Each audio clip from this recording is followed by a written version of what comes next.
This meeting is being recorded. Okay, shall we stand for the pledge, please? Pledge allegiance to the flag of the United States of America and to the republic for which it stands, one nation, under God, indivisible, with liberty and justice for all. Okay, I would like to welcome you all to the planning and zoning meeting 27, 2023. And would we like to introduce ourselves? Dennis Larson, Linda Curtis, Kitty Grant, Rob Walls, Penny Kessler. Jessica Magnet, Planning Director. Bob Legnard. And Mr. Cooney. Doug Cuny, alternate. Nancy. Ken Lopez. Stevens, Oh. Chair, but for the record tonight, Kitty Grant will be chairing the commission. Okay. And Dave McCollum, Land Use Coordinator. Nancy. I'm Dan Carter, first selectman, sitting in. Nancy Lobaldo, recording secretary. You sure? This is Nancy's last meeting. She will be retiring as of July 7th. Oh. You live in He's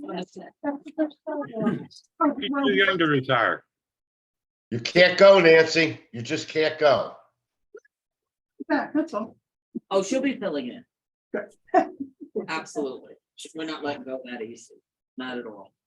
But I just want to take a minute and say thank you, Nancy, for all that you've done for this commission for the last 18 years. Thank you for that. I can't believe that we've lasted together this long.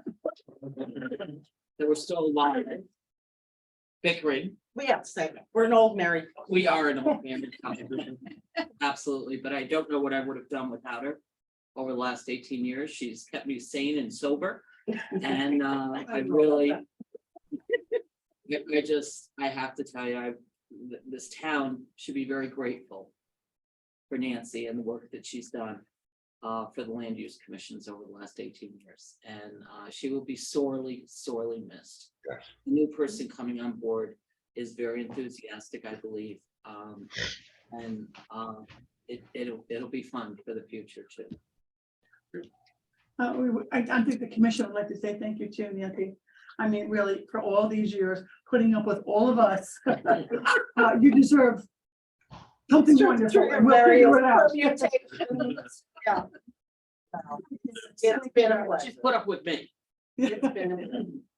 So, thank you. Okay, so we start with the public hearing continued. East Station Place, site plan, special permit, 14 units, excavation and fill, 61 South Street. Yes, Madam Chairman, if you don't mind, we're going to move around the agenda a little bit due to some people that are missing that wish to be present and participate in the hearing this evening for the applicant.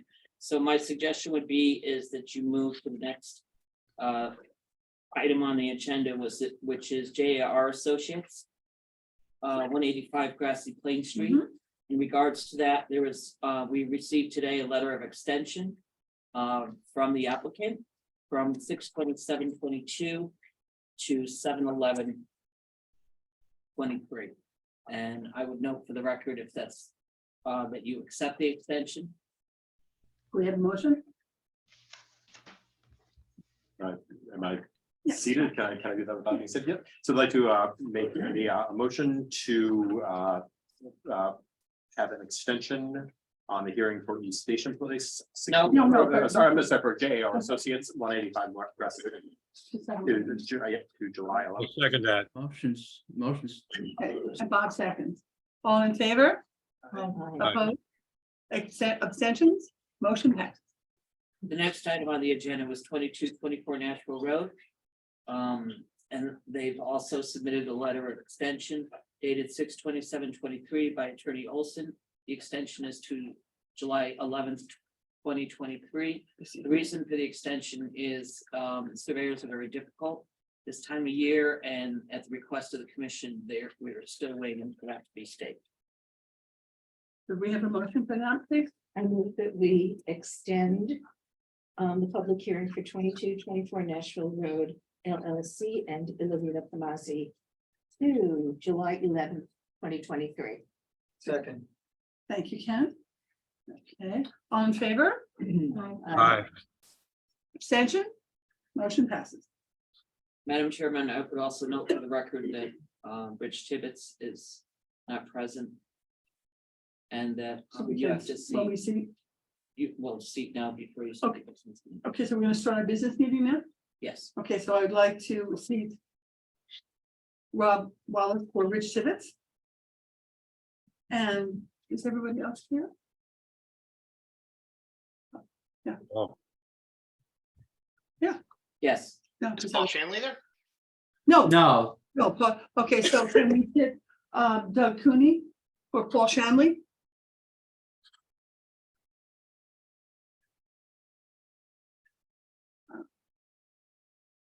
Okay, so the minutes of six. Excuse me, don't have my glasses.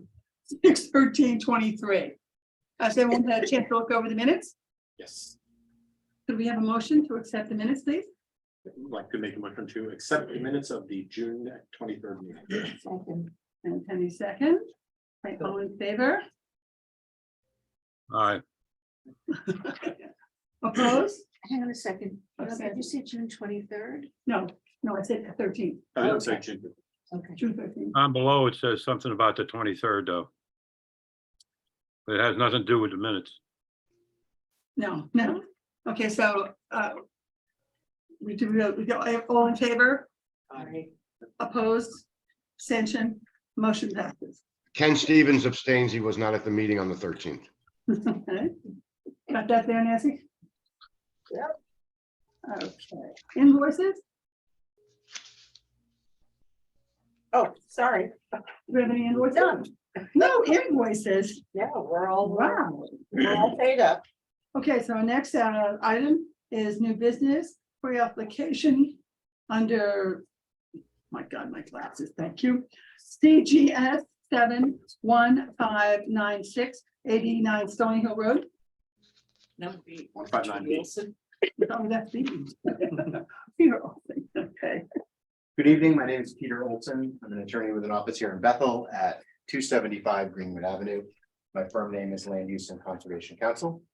I'm here tonight on behalf of AMS Acquisitions, a company based in Fort Lee, New Jersey. And they're represented here tonight by these two gentlemen in the second row, and I'd like to ask them to introduce themselves for the record.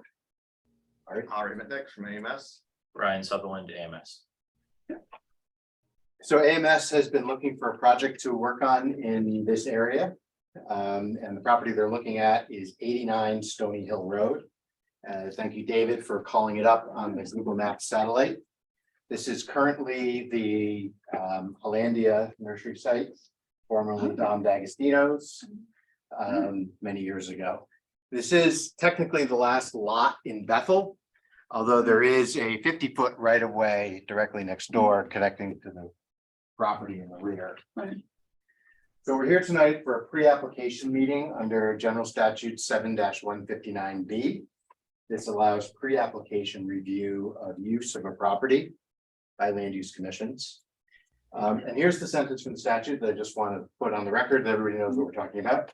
Such pre-application review and any results or information obtained from it may not be appealed under any provision of the general statutes and shall not be binding on the applicant or any authority, commission, department, agency, or other official having jurisdiction to review the proposed project. So the point of that is to say that you and us should all feel free to say whatever we want and nobody will hold it against us. Okay. Theoretically. Right. That's understandable. But be kind. But if I see you in Bethel Food Market. You may recall that I worked with you on the property at 48 to 50 Stony Hill Road, recently developed by Upstream Properties that is under construction. We developed a zone text amendment and map amendment to facilitate the development of the front piece there, the SHMUAD, as we called it, Stony Hill Mixed Use Overlay District. And that allowed 28 units per acre on Route 6 with a density bonus up to 25 units per acre if some affordable housing was provided.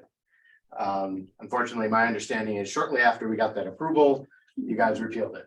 And Yes. so it's not in the zoning regulations anymore. So I'm not really sure where things stand in terms of your thinking about residential development on Route 6, potential development of some of the vacant sites on Route 6 for residential housing. And I thought the best thing to do, when I talked with Ari about this, was to have him come and say, here's who we are, here's what we want to try to do. And get some input from you as to what might be feasible on this site in terms of a residential project. What we have here is a company that is looking to invest in Bethel, provide a product that is needed in the housing market. And hopefully we can find a way to do that with our discussion tonight before they move any further on the project. So we put together a slideshow of some representative projects that AMS has worked on.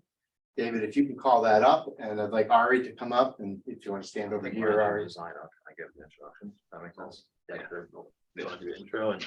I'll let these two guys figure out how they're going to present this. Yeah. So maybe I could give a quick intro on AMS. Could you say your name again? Ari Mitnick from AMS Acquisitions. This is a good spot. Should I stand on that side? That's good. You'll be on the camera. You'll be on the camera. And the camera can pick up your voice. NICK. So maybe I could take a step back and just give a quick background on AMS and kind of our experience and kind of what brought us to the site.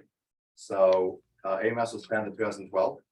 We are basically based out of New York City. We originally started out buying mixed use assets, and we did a lot of ground up house development. Around 5 years ago, we wanted to venture out of New York City into more suburban markets. So mainly we went to New Jersey first, where we could show you kind of some products we've done over there, mostly market rate, and more recently into active adult communities. What we found in the market is that in New Jersey, Westchester, Connecticut, a lot of these areas have a real lack of that type of housing. And usually you'll find either for sale condo or townhome communities, or single family. You rarely find luxury rentals. So that's what we've been looking to provide in towns that we think would really benefit from that. And so that's what we want to present onto the site. Okay. Yeah. So Ryan, maybe you could walk through, just kind of give some color on some of the yeah, sure. Yeah. Yeah, so just to be clear, we don't have any site plan or conceptuals for the property. We're not even under contract yet. So what we're going to show you is some sample developments that AMS has done to give you an idea of what they would like to do here. And obviously that's all site dependent and design dependent, but yeah, I just would like to add also, in these communities, we feel like we're really adding a big benefit for downsizers and for people that, maybe want to sell their home, live in Florida half the year, or for divorcees, really just opening up an option of housing for that demographic we think is going to be needed, and even needed as we even go into the future. So we really feel like we could be providing a solution. So that's kind of our. Sure. So I'm Ryan Sutherland. I'm the director of design with AMS. I joined AMS around 3 years ago. I'm a registered architect in New York. I joined these guys because they're a high energy, high quality group that really wants to develop great communities in the Northeast. So is it better if I walk up and point, or do I do it from here, or how would you guys like me to? Whatever you Yeah, want. sure. Okay. It's fine. And So- just a quick question, are they predominantly rental units or are they condos for purchase? Predominantly rental units. Okay, thank you. Okay, so just to take a step back, this was AMS's first development in active adult. This is in Sayreville, New Jersey. It was around 100 units, 2 buildings. We came in and actually took the site over after the first building was constructed, stabilized that building and built the second. And it did extremely well, leased up very quickly. And that was our first, foray into 55 plus active adult. And we learned that the demand is just there in all these communities to have, a higher end product for 55 plus. If you go to the next slide. So this is not a 55 plus community, but we are almost fully leased up here. We finished this project early this year in East Brunswick, New Jersey. It's 4 buildings, 100 units, and it's fully market rate with an affordable component to it. And it's basically a 3/1 building, 3 stories, over 1 level of parking with some units facing the rear. And then in this 4th building over here, we have a full amenity space on the 1st floor with a nice outdoor amenity garden area. That's one feature that we like to have in all of our communities. And really that varies depending on, what the site is like and what we can do with it. In this case, we were restricted by having some commercial in the front. So we really had to create kind of a space within our little community to have an outdoor space for the tenants. Next slide. Here's a couple more images of this. Sorry for the low resolution here. This is just a nighttime shot of this development. We can go to the next slide. So this is just one of the shots of the interior amenity spaces. What we like to do is really create a sense of community for residents in all of our projects, have high-end, have places that people can gather, interact, and really build kind of their own family within their building. We often have, lounges, dining areas, screening rooms. We have obviously our gyms, we have spas, and we have a full, outdoor amenity space with a pool, deck area, barbecue, grill stations, kind of the whole 9 yards. Next slide, please. Okay, so this is a development in Howell, New Jersey. This is active adult, 55 plus. It's 4 buildings, 25 units per building, with a 5th building in the back here. And that's the clubhouse that we're developing at the rear of the site that really is kind of tucked in the back and is surrounded by nature with an outdoor patio behind it. Go to the next slide, please. So this is just a construction image to show you kind of progress of where we're at with that build. We expect to finish this, I would say, early next year, and it's moving along great. So one thing I like to point out is we really believe in building high-end, high-quality communities. You're not going to see, just typical vinyl siding. You'll see hardy, you'll see quality brick, you'll see ample amount of windows in all the units to bring in light and just really have an elevated feel within the spaces people are living. Here's just a view of the clubhouse. So we were constrained by the site area really and what the town would allow us to do. This is what I would call a modest amenity program for us, but you still have your full kitchen and bar, living room, dining room. You've got a gym. We have a movement studio. On the left side, you see a patio with a grill station. And the back, we have a pool. Next slide, please.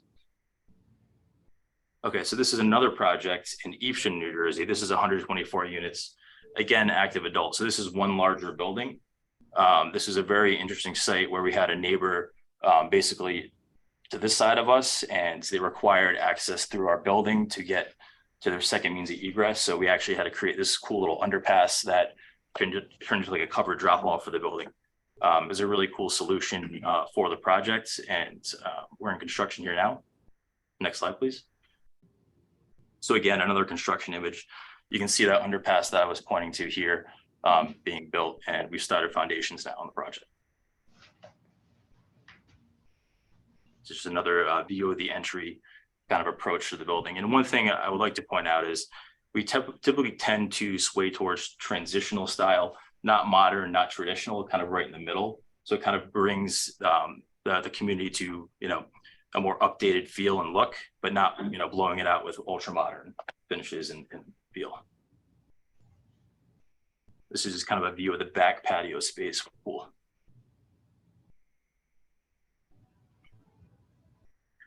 And then this is a series of renderings for the interior amenity space. This is the view on the top left. When you walk in, you have, double-sided fireplace, doorman. In the back, you have a bar with a double height amenity space with a big stair, dining room, the whole 9 yards. You can keep sliding through here. And then this is kind of in the upper height space looking down into the lower amenity view. We have a library for shared books within the community and just some intimate private seating areas and a sports lounge here on the bottom right. And this is a picture of kind of the spa setup that we have. This is a gym that's not furnished with equipment yet. We have steam sauna rooms and kind of a little treatment room for residents to enjoy and hang out in. And just another view, this is a sports lounge upstairs. You have a place to watch the game, play some pool, play some cards, and just kind of hang out. And Thanks, Ryan. That's it. Maybe if I could just finish off. Thanks, Ryan. So that's kind of what we would want to be presenting here, something very high end, something that could really be good for the community. That doesn't really exist in Bethel or really any of the areas surrounding it. So that's why we're very enthusiastic about coming here. We really think the demand is there and it'd be a big benefit to the community. So just want to say also, we think the site is a good selection as well. It's on Route 6, it has water sewer connection, it's fully disturbed, and there's no residential neighbors. So it's a pretty, I think, pretty good site as well, so. Thanks. Okay. As you can see from the sample images, there's a different variety of designs, building layouts. All of that is, it shows they're willing to think about how different projects work in different areas. The idea is that we would do an active adult rental community. However, we think that we need a density of about 25 units an acre to make it work financially, to do everything together. So the purpose of our discussion tonight is see what you think of that. Number one, get your thoughts on things like building layout and design and ideas along those before we progress any further down the road of working on this particular project. So maybe questions is probably the best place to start. How many units do you think you're gonna need? So typically we need 100 and above. On a site like this, we probably need, depending with you, every site's a give and take, but 100. 100 per building? Well, Or we could do 100 different for the for the whole? whole site. Yeah, For the whole site. typically when we look How at many acres sites, is it first? it's 5.5 around. 5.5 It's around maybe 5.6, but I think we're probably looking at like the 125 to 130 range. something like Around that. Give it, yeah. Also the affordability component in terms of how big that is would play effect into that. There would be an affordability component to it. Right, so there's the level of that would affect, Mhm. just in terms of making the project viable. So it'd be more units if it's more affordable, just that kind of math. Some of those projects that you were showing here had a lot of tucked into the woods, heavy tree coverage. This is spotted there on Route 6. There's nothing there. It's just a slab. So we understand that. We think that that's definitely a reality and a concern, but we feel like there's definitely ways to landscaping buffers to mitigate that. So, To reforest it, I guess is. I like that. well, the funny thing is that us developing the site will actually adding more trees than coming there. Yeah, sure would be. So that's usually the opposite. Yeah. Unless you count the nursery.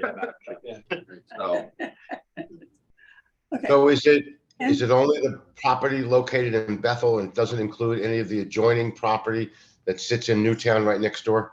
correct, Correct. It does. correct. It does It include. does not. It does No, it's not. just that. We're Just- only talking about 89 Stony Hill Road. Yes. Anything else, Ken? That was it for now, but Yes, stay Ken. tuned. Ken. Okay, Bob, Legnard?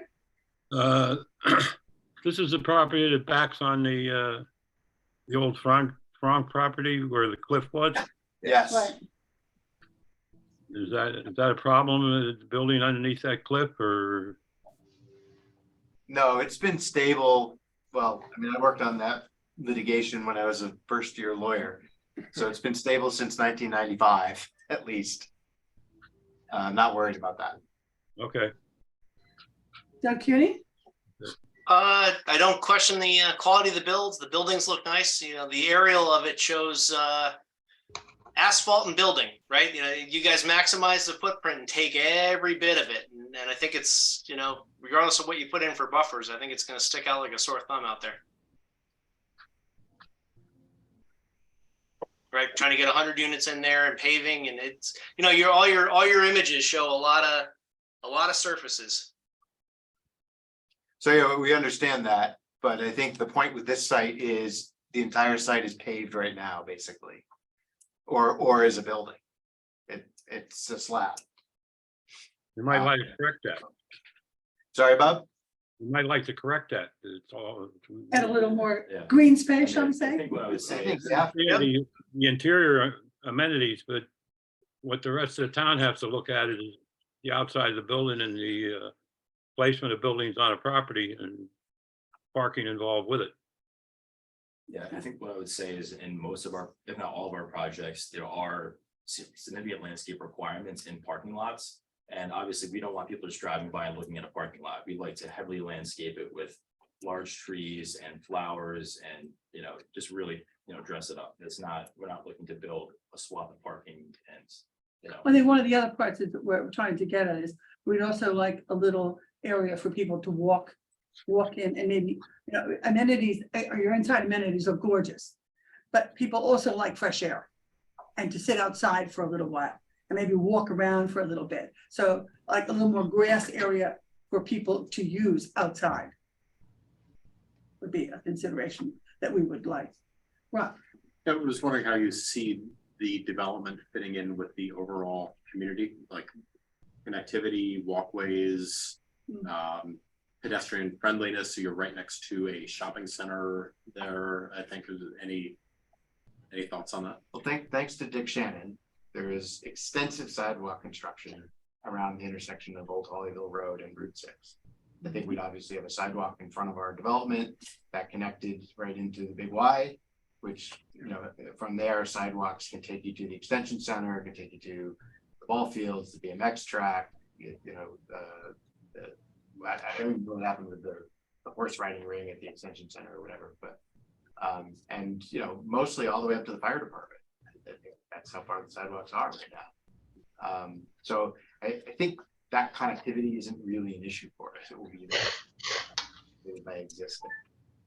You said this is age restricted? Yes. Yes.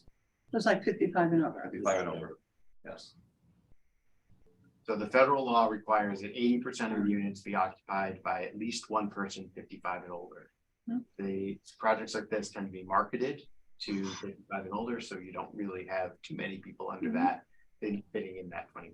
You know, you don't have a Wisconsin student who wants to live in 55 and older, but it's at least 80%. You're also talking about transient part-time residents, or maybe not transient, but people that are snowbirds is an example that you get that are out there year round. Potentially could be, you know, people that old and that would make sense to maybe sell a home and live there for half the year and kind of have flexibility that would otherwise they don't have. Yeah, I think to be clear though, I don't think we're talking short-term leases. I think people have, Oh, yeah. you know, half and half. Oh, yeah. They would be That would be renting. an option. But they would wouldn't still have be a renting. short-term lease option. Yeah. That's not, we're looking to really build a real community. A lot of community where people stay at an aging place. What we found in building these communities is that a lot of the people who live in the building are from the area, who have been waiting to sell for 20 years. If they sell, where are they going to go? So now they have an option to stay home where they've been their whole lives. You know, You're looking at 3, maybe 4 buildings. with, you know, we've done, Most of your- done. What do you think, Ken? We've painted. I mean, that's the point of this discussion is to sort of get input. Well, some of the on- other projects, they look like you had a lot of buildings that are right around 25 to 30 units. Is that- Yeah. Seems to be your, most of them. Honestly, I think what I'll say is it depends site to site on what works best in that particular site. And obviously the density that we want to hit. Yeah. If it's better for the site for us to tuck one large building in the back and have more parking and landscaping things in the front to hide the buildings, obviously we'll work it out, you know, with each town that we're planning with. But it can be done in a number of ways, and that's something that we would get into when we start designing the site. Yeah, I would say just to add on to that, something that I guess we're proud of, honestly, is that a lot of people do copy paste. They just have their product, and wherever we try to really work in the community and the site, tell us how to really make it make sense. Peter, what do you have to do to make this work?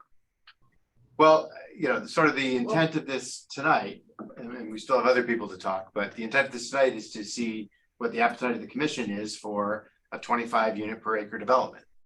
And if that's something that you think might work for an active adult community of this size, then we would do something similar to the previous zone text and map amendment. Craft a zone that applies to the property, that allows that kind of density, that, you know, has the other requirements that you think are appropriate for the development. But that's really the big question, is whether you, the commission, are willing to consider that kind of investment in the town. There was another proposal with a lot behind us. Do you remember that? I do remember that. Right, it was both lots. Similar. Yep. Yeah, similar. So Something I do just want to. one more thing, you mentioned aging in place. Is that like part of the plan that you would have units for people that are 70 plus 80, or are you really focusing on the active younger seniors? Yeah, I would say that people probably will want to be there for as long as they can, because it's a great community and you kind of build a life there. But we're not gonna be offering really any like medical services or anything really towards that. Again, what we found is that there's a hole in the market for this luxury product, for people that don't need services, they just maybe wanna sell their home. So there's really no in between right now in a lot of these places, so that's kind of the idea.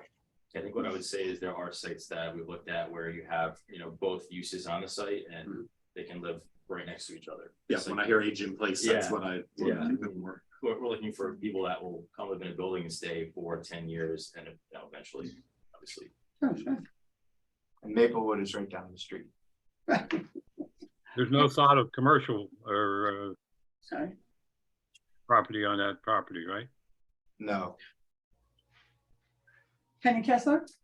Thank you. Can I just add also one more thing? possible? Oh, we about to speak, I'm so. Yeah. I'm so sorry. No, go ahead. You may answer my question. It's okay, go for it. Sorry about that. I deal with this all day, so. You know, we're New Yorkers, you know. I have a twin brother. We talk over each other. Hello. But I got the twin sons, so I get it. There you go. One thing I do want to add is that the reason why we're finding a lot of success with these projects in these communities is that could be a community where this product like a market rate multifamily would be not something they're looking for.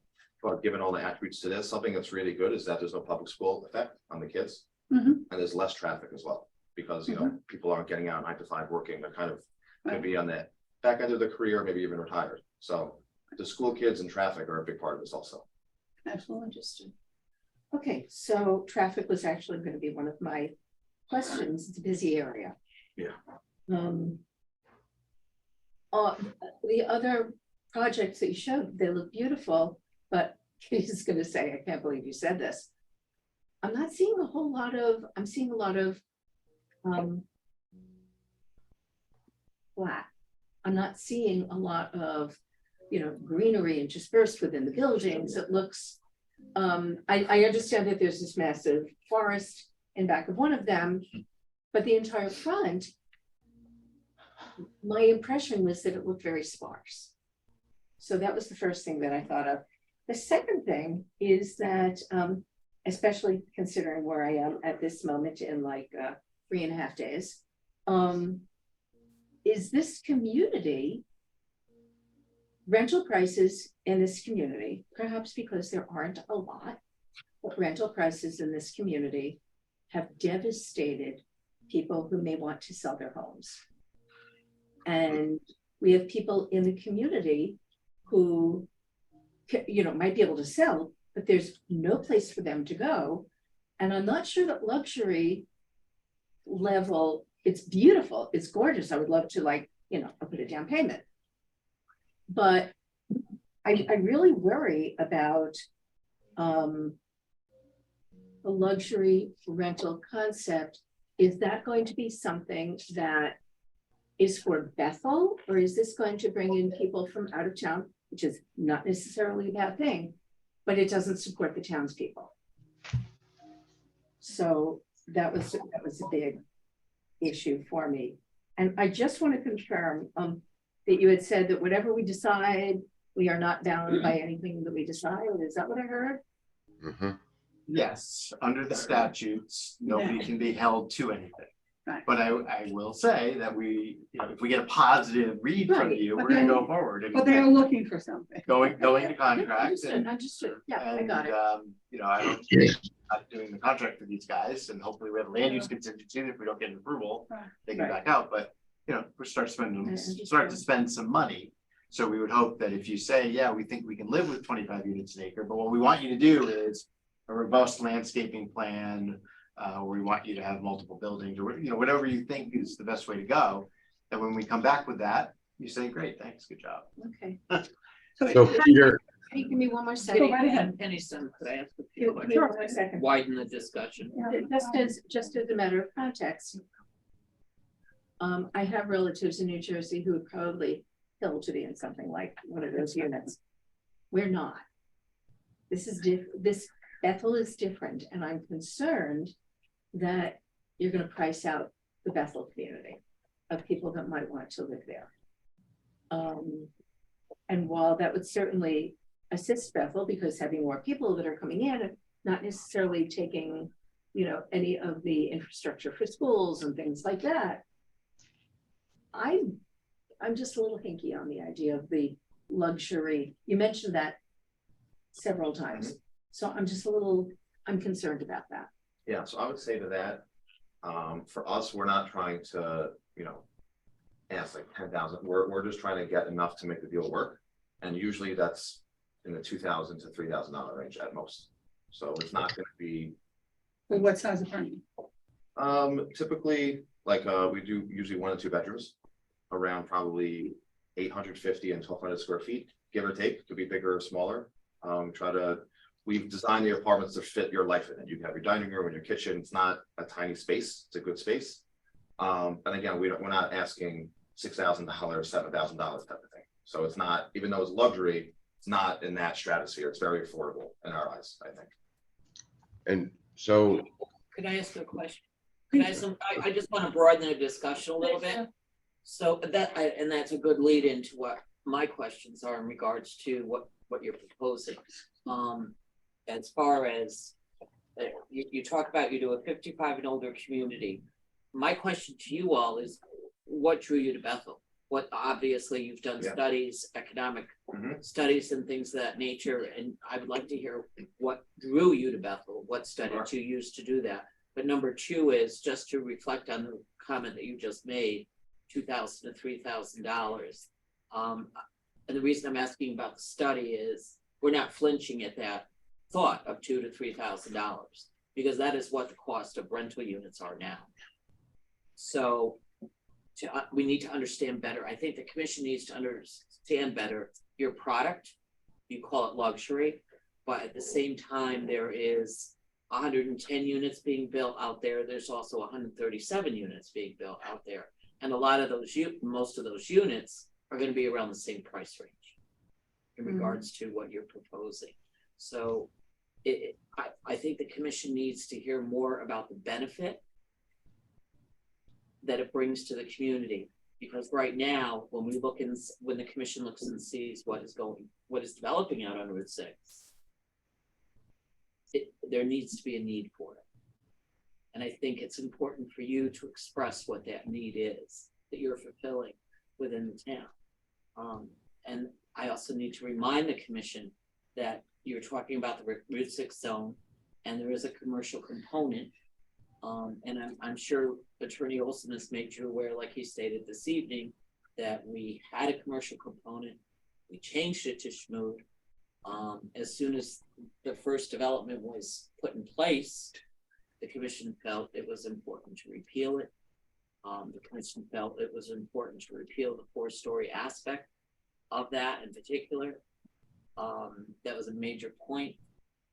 And they were comfortable to going back to their unit count, which was 20 units an acre. They had changed that from 10 to 20 with an affordable component, taking into consideration that change was made because you wanted affordable housing as part of any of your residential housing out there. And it's only fair to developers. Don't limit them to 10 units an acre. You moved it to 20, taking that into consideration. So I know that's a lot all at once, but I think it's very important that at this point you have a lot of product, you have a lot of reasons to explain to the commission why your product is different from others. Sure. So Ari, why don't you start with talking about why you identify this area? Yeah, so I maybe start with that point. So the simple answer, geography and demographics. So it's really well located. It has great highway and connectivity going to New York. It has great lifestyle. It's also not rural, I would say. So it has a good density of population. It also, as I said, it's connected to other great areas as well that have income, demographics, good shopping, good lifestyles.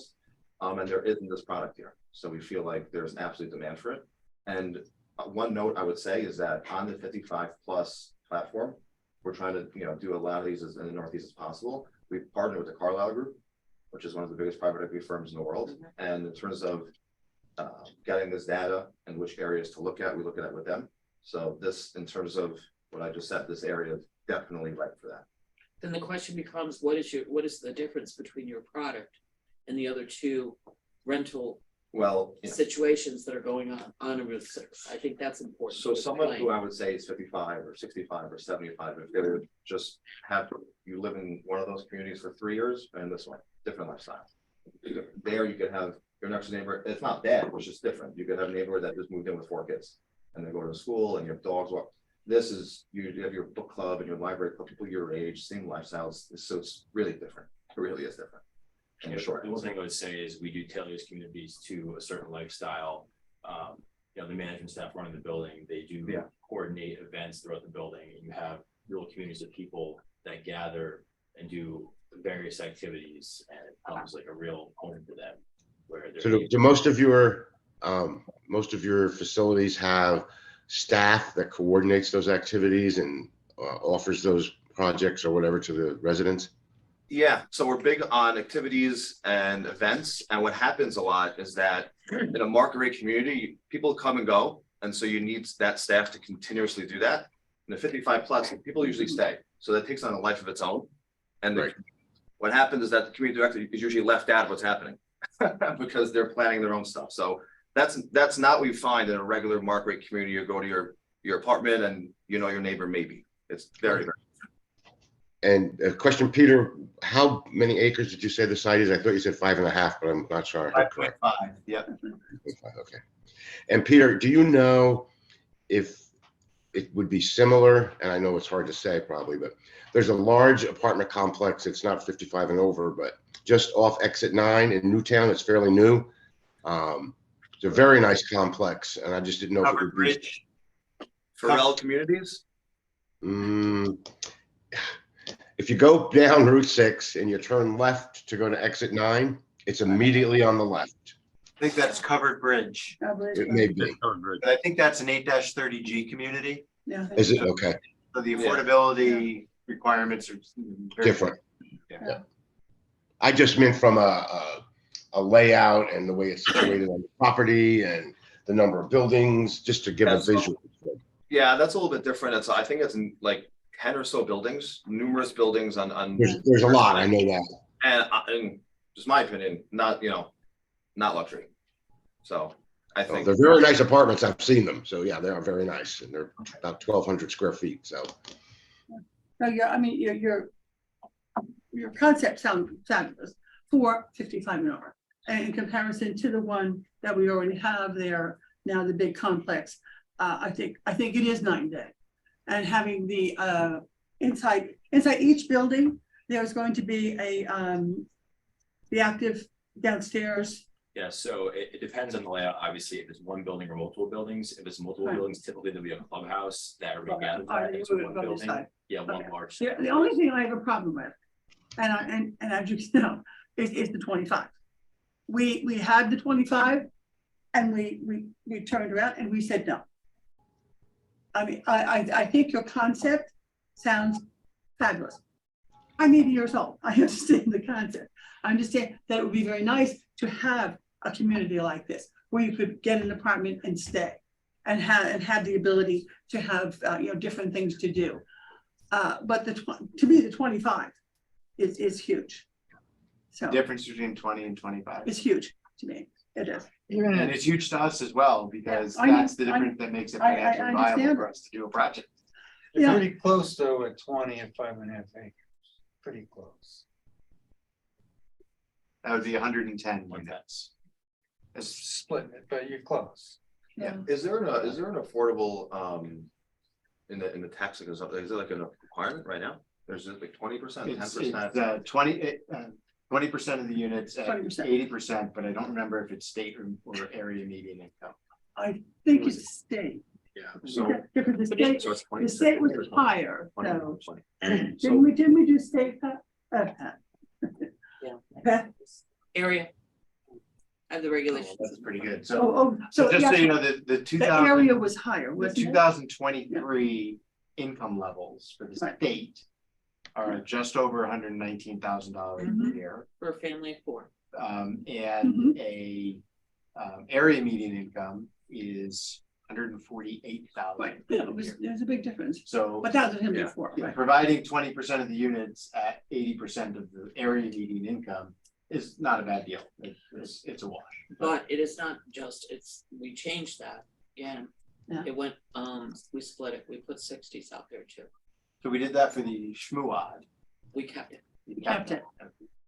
So I may be saying something out of turn, just a thought, is that No.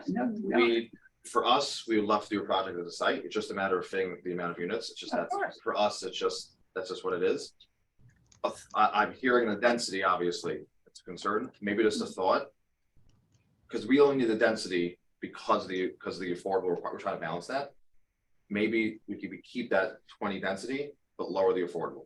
I think that might work. So for the us. amount affordable? I'm just, yeah, but not higher that density, so, keep the density low, but also low the affordable, that's how it can maybe work, just putting it out there. Yeah, but there's another component that we're leaving off the table for discussion. I just want to bring it up again to the commission. And that is the commercial component that's required in the mid six area. It's So, very important. I mean, it has become very important over the years. so I think for us, we would love to incorporate a retail use in the project. I think it adds a lot of convenience to the tenants. You can have your dry clean, great uses. I don't think if we did that, we're already tight as it is. It's just a simple space thing. We would love to. We think it's a great benefit. But once you add that in, you need parking for that, and then you don't fit enough units, unfortunately. And will each of the units have their own garage, or would the plan to be to include garages, or are those optional? Yeah, so we try to stay away from like a big structured parking because that doesn't look good. It's a big wall and also the cost is very high. But we do like providing covered parking as an amenity.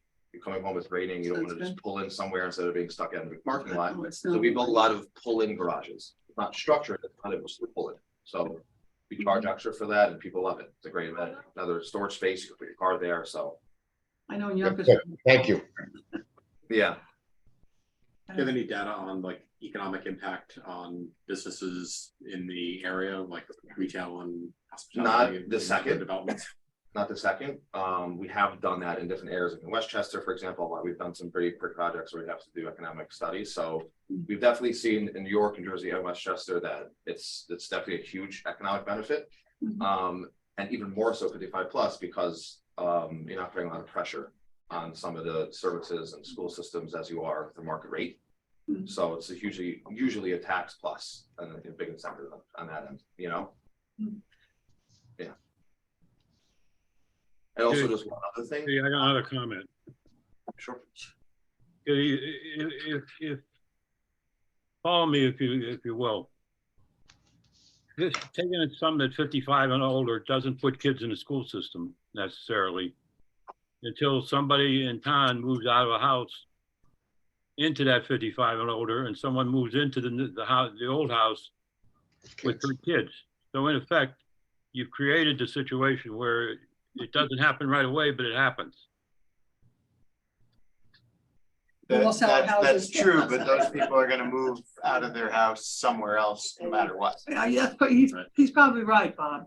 Eventually, Usually they can't stay in the community in that scenario. or don't want to take care of it anymore. So, Yeah. yeah. So if we had a, like a small retail out front, some sort of, something that would work with your tenants. And maybe increase the density just enough. And we got some retail out there. We would love to put retail if it I'm works. just saying, maybe massage that a little, maybe there's some room. I think that if you're open to the concept of the project as a whole, I think it becomes a balancing act as you look at a site plan, right? See what fits, how the building, works with the retail, how the parking works, then it becomes a discussion. But I think in just all things being equal, I think the site would be better with retail. Yeah, and you express the need to have connectivity and a streetscape, and I think that's how you do it, right? With some active frontage on the site, so you're not just looking at the building. Bring people in. Maybe the front of the site is a nice, small line retail, buildings, buried in the back of the trees, maybe that sort of feel. And Kitty, if I could respond to your comment. Sure.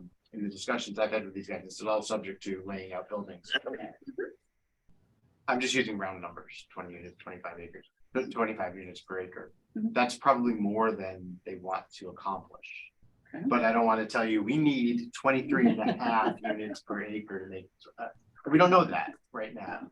But, authorizing 25 allows the flexibility to go design the project to get the number of units they need, provide the retail, provide the affordable. And my opinion is not that much more than 20. It's a small increase. That's good for thought. Very much so. Yeah, I think, again, I think we have to tread very lightly, very carefully. Mhm. Only using 48 Stony Hill as your example of adopting change in the regulations. And then realizing that it wasn't really what you were thinking was going to be approved. I think you have to look at this in terms of every other lot that is available for development along Route 6.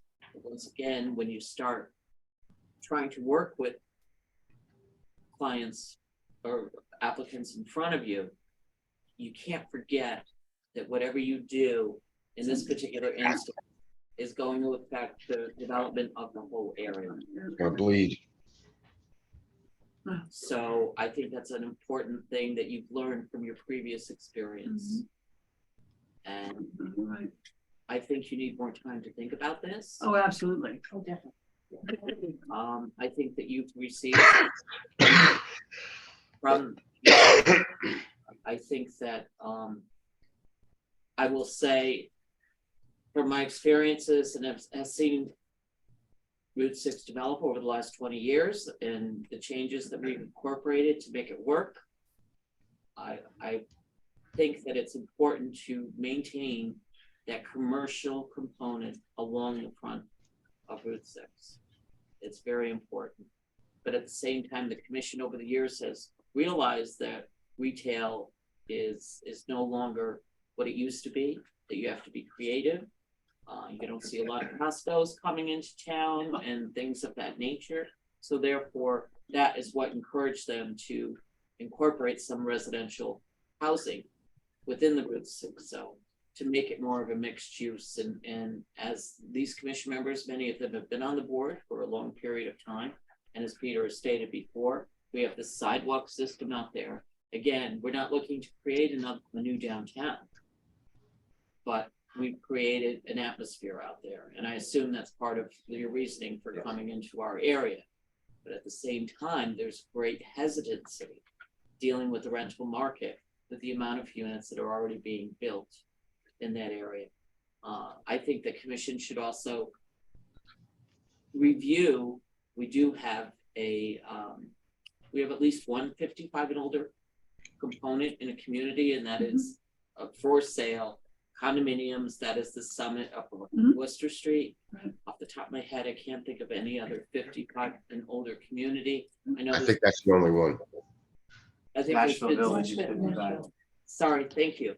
We have an 830G that is 55 and older, and it's been very, very productive, both of them. Right. You have this high end up on the Summit, which is $600,000-$700,000 for condominium units. And then you have an affordable housing product with 10 to 12 capes that were sold for $399. So I would say that both have worked in this town.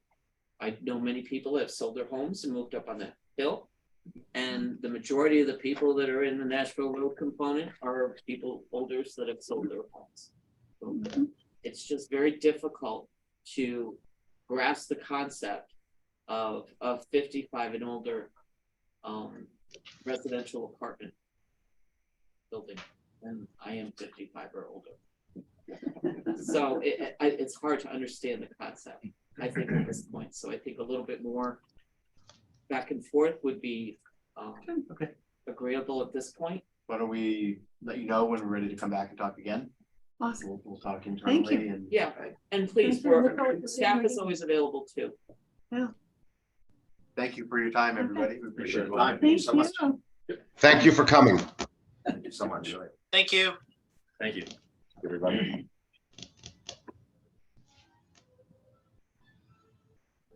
Please, please. Go back to someplace. We're going back. It's a continued public hearing. Okay, we're going back to the continued public hearing of East Station Place, And they're gonna site do- plan, special permit, 14 units, 61 South Street. Come on in. Peter. We lost Peter. Everything done. He'll be back. You need an easel? Yeah, use, that's Jimmy McDonald's. Wilderton. Look.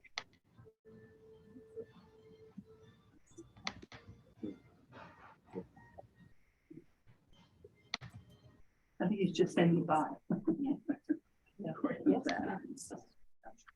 I have to tell you, Abigail. Abigail, I'm looking and I'm drooling over your necklace. Oh. I don't know what you're gonna present, but that necklace is absolutely, that's a stunner. Thank Very good. That's awesome. It's a good way to start the meeting. Like I said, I have no idea, you know, where I'm going with it. That's all right. Necklace wise, Perfect, thank you. That's one of the things we miss on Zoom. The necklaces? the necklace. It's gorgeous. Oh, thank you. I think he's saying between. People. Yeah, so everybody's looking at me. I'm gonna go get him. I'm gonna Yeah, go get him. For me, I wait for him now. Not waiting for him. Might have said that's a nice looking blazer. you're wearing. Thank you.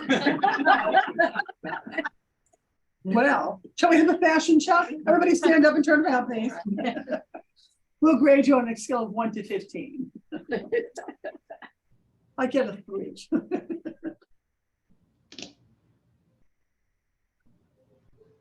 So make sure you, whatever you're showing here, you let David know where to go. Okay. So, because we do have members of the public here. Okay. All right. Feel free to move on. Okay, so we're waiting for I'm you, back. darling. It'll be on the screen. Sorry. Yes, I was saying. Okay, my name is Peter Olson. I'm an attorney with an office here in Bethel at 275 Greenwood Avenue.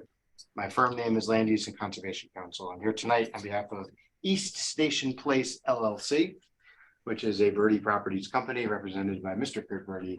And that head here, that Heidi was going to represent as well, but I don't see. So I'm not here. Before he starts. Shoot. I already started. You want to get over the submittals, Sure. please?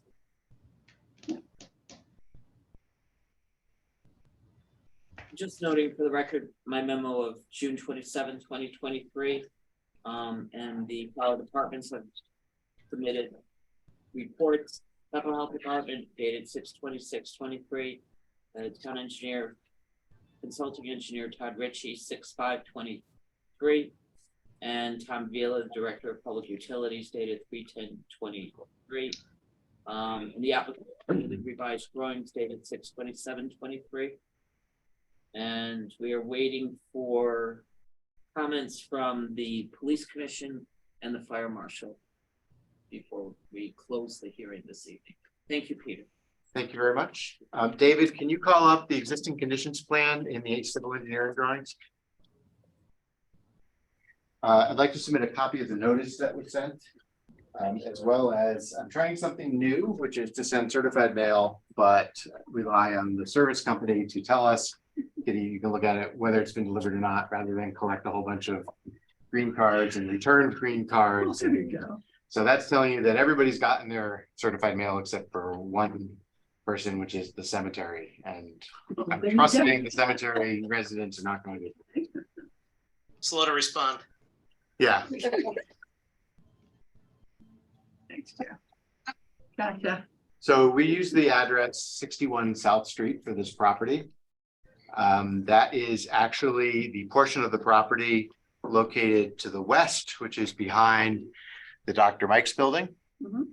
But it also contains 2 additional pieces of property, the rear portions of 152 Greenwood Avenue, which was Dan O'Grady's office, and the rear portion of 154 Greenwood Avenue, which is the gift cottage. We purchased those rear portions, we've consolidated it all together into a single lot that has an acreage, total acreage of 0.694 acres. And that's within the last 2 years, they've been required by East Station Place in order to do this development. As part of the acquisition, we retained temporary and permanent easements over portions of 152 and 154 Greenwood Avenue that allow us to access our site for construction purposes and to install landscaping if needed to bulk it up a bit. The application before you tonight is for a site plan under the TOD zoning district. The underlying zone is Village Center. The TOD, as you know, allows 30 units of housing per acre. 3 of our units will be affordable at 80% under the TOD. We've also filed a special permit application for excavation and fill activities because we exceed 1,000 cubic yards. I think, anyway, that was questioning that calculation, but we asked for it anyway. Verde construction is almost complete with another project in the immediate vicinity. I hope you've driven past on South Street in the past couple of weeks because the siding just went up at 80 South Street. Personally, I think it looks fantastic and fits right in. And we're hoping to not duplicate that, but replicate what we think is a success with that project.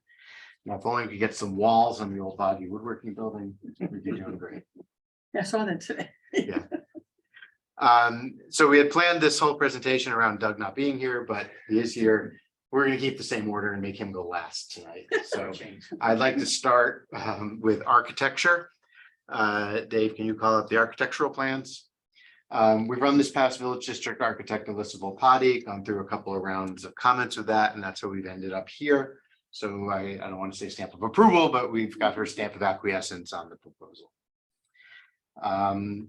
Kurt, why don't you take it away? Okay, thank you. Thank you, everybody. Similar to the South Station Place, which is down at 80 South Street, we wanted to design a building that fits in with the neighborhood, with the community. And while South Station Place is a more of a colonial design, on this particular project, we opted to go with a Greek Revival architectural style. After conversations with the town, and some of the commission members, Alyssa Volpati, and the feedback that we got, what we felt would also help the project to fit in with the neighborhood would be to divide what could be construed as one big building, to divide into 3 individual home-like elements. So it's tough to see from this particular rendering angle, and we'll get to it in a minute. But when you're looking at it head on from the front or the rear from the Dr. Mike side, it really looks like 3 Greek Revival homes, which is very consistent with many streets and homes in downtown Bethel. Yeah, why don't we go to David, can you zoom in on the image there? Yeah, rather than the text before we get into it. So this is a rendering from, and it's a very rough rendering from really the drive aisle between the gift cottage and Dr. Mike's. That's what we anticipate the project would look like. Oh, this is from the back. This is from the back. This is from Greenwood Avenue. Thank you. Okay. It's gonna be the more visible side because Yeah. of Because Correct. yeah, it's open. And even in this rendering, it looks like these buildings are connected, but they're really not. They're completely separate, except for the lowest level, which is almost half below grade. We changed what we tried to show here in this rendering is we changed some of the roof heights on the ridges. We've changed some of the siding materials. We've changed some of the window shapes. We've added brick veneer in various locations, which is tough to see on this rendering, but we've really tried to change it up, and we will also achieve that individuality by changing the paint colors. We expect to have 3 different paint colors for these. different elements. So if we could, why don't we roll into the floor plans? And I've Just back to the rear view, the parking, it would be in front of the building, right? So it's in that terrace area Yeah. there, right? yeah, You see the cars. you can barely see these cars here behind Yeah, I the can't the see wall it. and the trees. Okay. And then behind that, you can see these squares here, those would be some overhead doors. So this building has 2 overhead doors, this building has 2 overhead doors, and that's it. No That's behind the garages. building. Right. Even though you're- So parking is not on South. It is not, it's Right. it's down below South Okay. Street, right? So, yeah, right. Let's go to the foundation plan, please. Okay, so this is pretty straightforward. Foundation plan, not much to see here. But I will stop here and show you that this is the only location where the structures are connected. So in order to get from the mechanical room of building C to building A, we've connected so we can run utilities through here. Okay, all right. And if I'm not clear, and I'm gonna go as fast as I can, but if I'm not clear, just have me back up. If we can go to the next slide, please. Okay, so this is the lower level plan. Building A has 2 garage doors with what we call a stacked parking.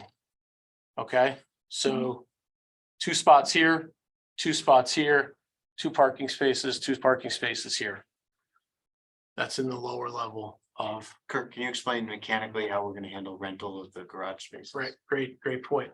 So in between these 2 spaces and these 2 spaces in A, in building A will be a dividing wall. So these 2 spaces, according to the zoning regulations, you have to have 2 spaces per unit. Those 2 spaces will be allocated to one specific rental unit. So they're right back to back tandem. So there won't be any arguing over moving cars and that sort of thing. Okay. Those 2 spaces will be, so 2 per unit. Can I just ask a question? Sure. I'm confused. So you have 2 parking spaces that are back to. Back. How does that work? Well, You wake up in the morning and you tell your husband to take their car, so you get out. That's when the arguments come. No, That's when you literally, need they will be rented to a single unit, Right. and that unit's responsible to manage how they handle their Figure parking. out who's getting out. Who goes in first, who goes in second? Oh, okay, all right. Or they only have one car. Okay, I'm just, okay, thank you. Right. 1 unit may have 1 person, maybe a single person, and they could use the rest for Understood. storage or something. Well, there you go. Okay, got it, thank you. The nice part is that they're inside. What if there's 2 people and they fill up their one spot with stuff? Where are they gonna put the Well, second? they're not allowed to, Right. under the rent. Right, Okay, Under the lease, they're not allowed to do that. exactly. Good question. We do that with condo rules and. They can put in condos. shelving. It's a but they big can't- problem. That's what fit in their cars. Yeah, it's big enough to have a little shelving in there, but Yeah. can't do that. But the other thing is they're not directly connected to the units. So having them be used for storage isn't as useful Yeah. as if you could just walk right out of your kitchen door into the garage and get some stuff. So then they have to leave the garage and then go up to the building. Yes, so they'll be able to enter here into the stair, Well, but that doesn't mean that these 2 units will be for a unit in building A. So in that case, they'd leave the door here and walk to their, whichever unit. they go to, Unit, okay. right. So there's no connection. no to the connection. building. No, Mhm. there's 3 stairs, 1 stair per building. And each stair is accessible from South Street or the rear of the building, the parking lot. Okay, just continuing over to building C, we've got a large mechanical space. We've got a laundry area with a common and lounge element. And then we've got the only 2-bedroom unit in the building It's downstairs. downstairs. That's also ground floor accessible. Correct. Why don't we go to the next slide, please? So here is the main level.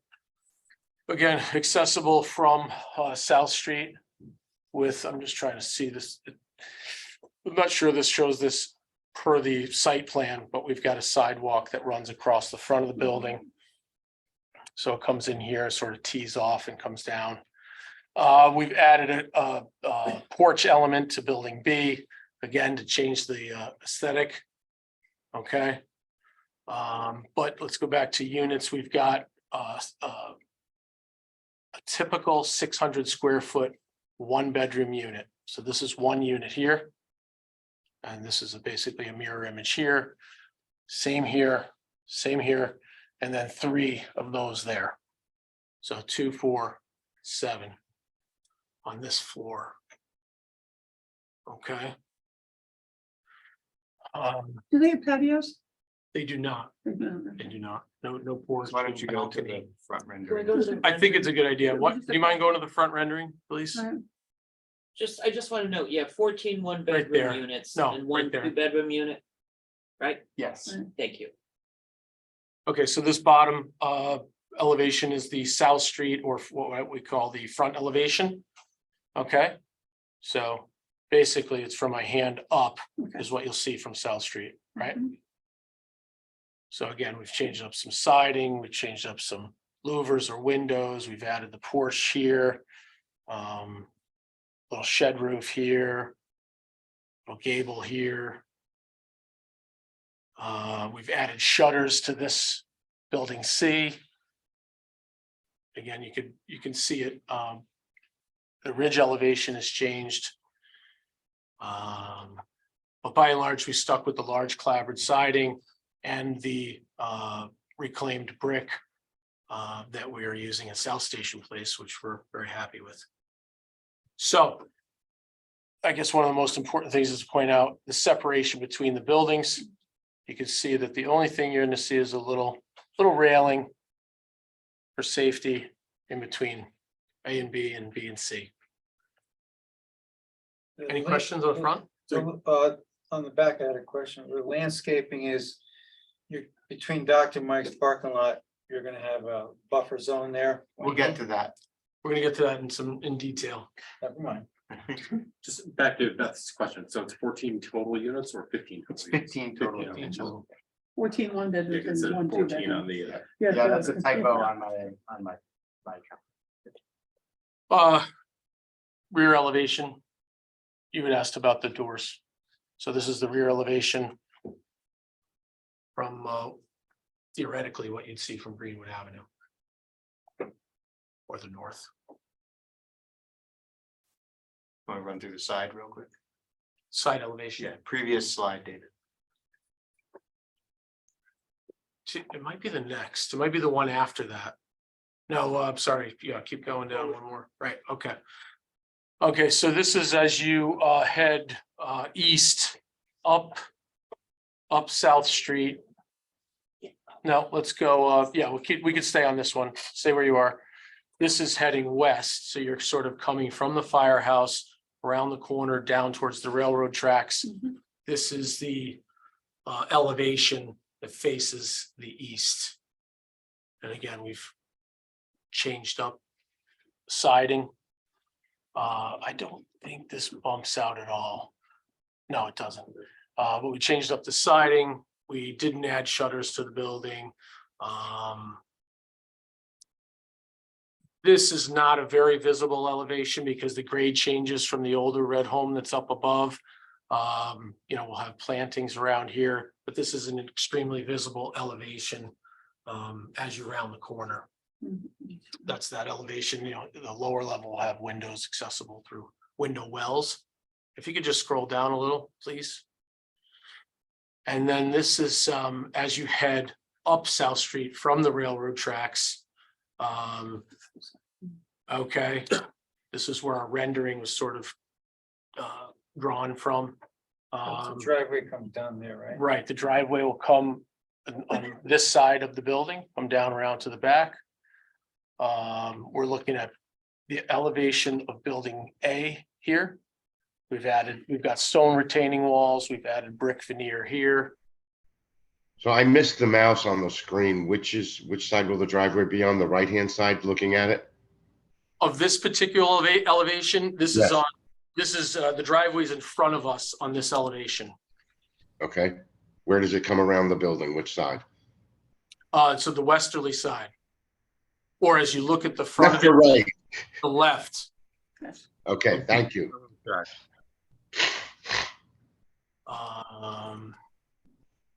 Yeah, I think, okay, that's good for elevations. Why don't we go back to the second floor plan, please? Same as the first floor plan, right? It's basically the same as the first floor. Okay.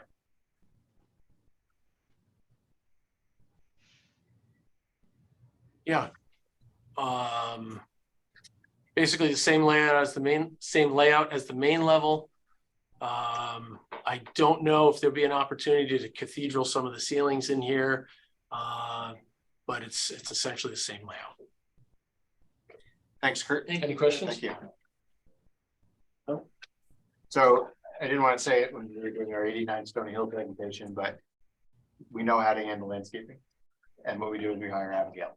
Adams at A2 Land Consulting. David, can you call up the landscaping plan? We thought it was important that we have a very robust landscaping plan to deal with the view from Greenwood Avenue as well as the view from South Street. So Abigail, take it away. Yes, thank you. Good evening. For the record, my name is Abigail Adams, registered landscape architect and owner of A2 Land Consulting out of New Fairfield. So I know Kurt went through a little bit of this, but the access drive to this site and to the rear parking is on the west side of the property, parking along the back with the garages as noted before, building A and building B. Throughout the parking, we have end islands for canopy trees, and we also have refuse area here. Canopy trees include lindens and maples in the back here. And then also, just in terms of site layout, it's pretty straightforward in terms of the site layout. We have the building up front near the street. We have walkways, as Kurt had mentioned, in front of the buildings coming off of the main sidewalk that's on South Street. So then we have pedestrian access to the units in the front of the building. And then we also have retaining walls on the northern side of the property, wrapping around the west and the east. How tall are they? We'll let Doug talk about that. Oh, okay. Okay, Doug. Sorry, we're separating it out a little bit, but trying to compartmentalize a little bit here. Okay. So we have an extensive streetscaping plan along South Street. We have a mix of two different kinds of maples. We have larger maples, the two ends maples, and then we have more narrow columnar maples so that it works with the building, the facade, and the streetscape. Then we have a mix of hydrangeas, some evergreens, ground covers, ornamental grasses, etc. So we have a lot of interest happening along the streetscape in front of the buildings to help the residential feel and look of the project. In the western side of the project here, we have a small outdoor seating area that will be lawn surrounded by plantings in the little retaining wall nook that we have as the grade change slopes down to the back of the property with the parking. Then we have, we're going to use the word robust again. We have a pretty significant landscaping happening on the terraced retaining walls on the lower side of each of the walls. So the upper side is the parking, which I mentioned, the street trees. Then we have ornamental gravel, and then that mid-level row that David is showing us right there. Thank you, David. Is a mix of dark American arborvitaes and rhododendrons. We wanted to mix it up a little bit so it wasn't just a wall of evergreen, but there was some variety there. But then we have even more variety on the lower level of the wall, and we've been very intentional with the design of that. As you can see right there where David was, these three maples, those are Bohol maples. They get about 15 feet wide, but we've strategically placed them in between these two lindens here. So we're really trying to get that screening that's happening with the view corridor coming from Greenwood Avenue. And then again, we have a mix of ornamentals. We have some crabapple trees. We have arborvitaes. We have the green giant arborvitaes and the dark American. We have rhododendrons, winterberry. We just really want to create something very special on that lower wall to screen it, but again, just not being a wall of green. it's almost the same as having a retaining wall, right? So we wanted to just mix it up a little bit there. So I think those are, let's see if I have. Oh, two other things. There was discussion with town staff about getting some trees in these little islands here, very small, very narrow. So we have some evergreens right there, but these two trees actually are very tall columnar deciduous trees. Those are the liquid ambar sweet gums. They're called the slender silhouette. They only get about 5 to 6 feet wide, but they get up to 50 feet tall. So it's going to be a sculptural element. It's going to help bring down the scale of the building, and it's also going to help create a little bit of buffer. Even though they're narrow, it's still going to help with the creating the screening along the building there, but for some interest. So those are the main elements for the landscaping plan. We've also prepared a photometric plan. Abigail, before you go on, can you Yeah, talk sure, about sure, the sure. northeast view corridor? Northeast The view corner of the corridor. parking lot there.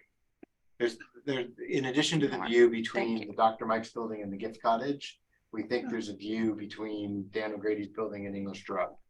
And Oh, that okay. Up here. design. I'm in here, right? Yep, Yeah. yep. Okay, so thank you. Again, we have the dark American arborvitaes here on that mid-level, as well as the rhododendrons. And then we have a mix of green giant arborvitaes, very large rhododendrons, and some yews. And what do I have there? That's another large rhododendron in that area. Again, trying to create some height and some screening between those corridors, but not creating a wall. Thanks. Thank you. Excuse me, Abigail, Yeah. before you go forward, I Yes. do notice that one of the neighbors, the closest residential neighbor is here. Could you just explain a little bit that corner to the far west? left? Yes, please.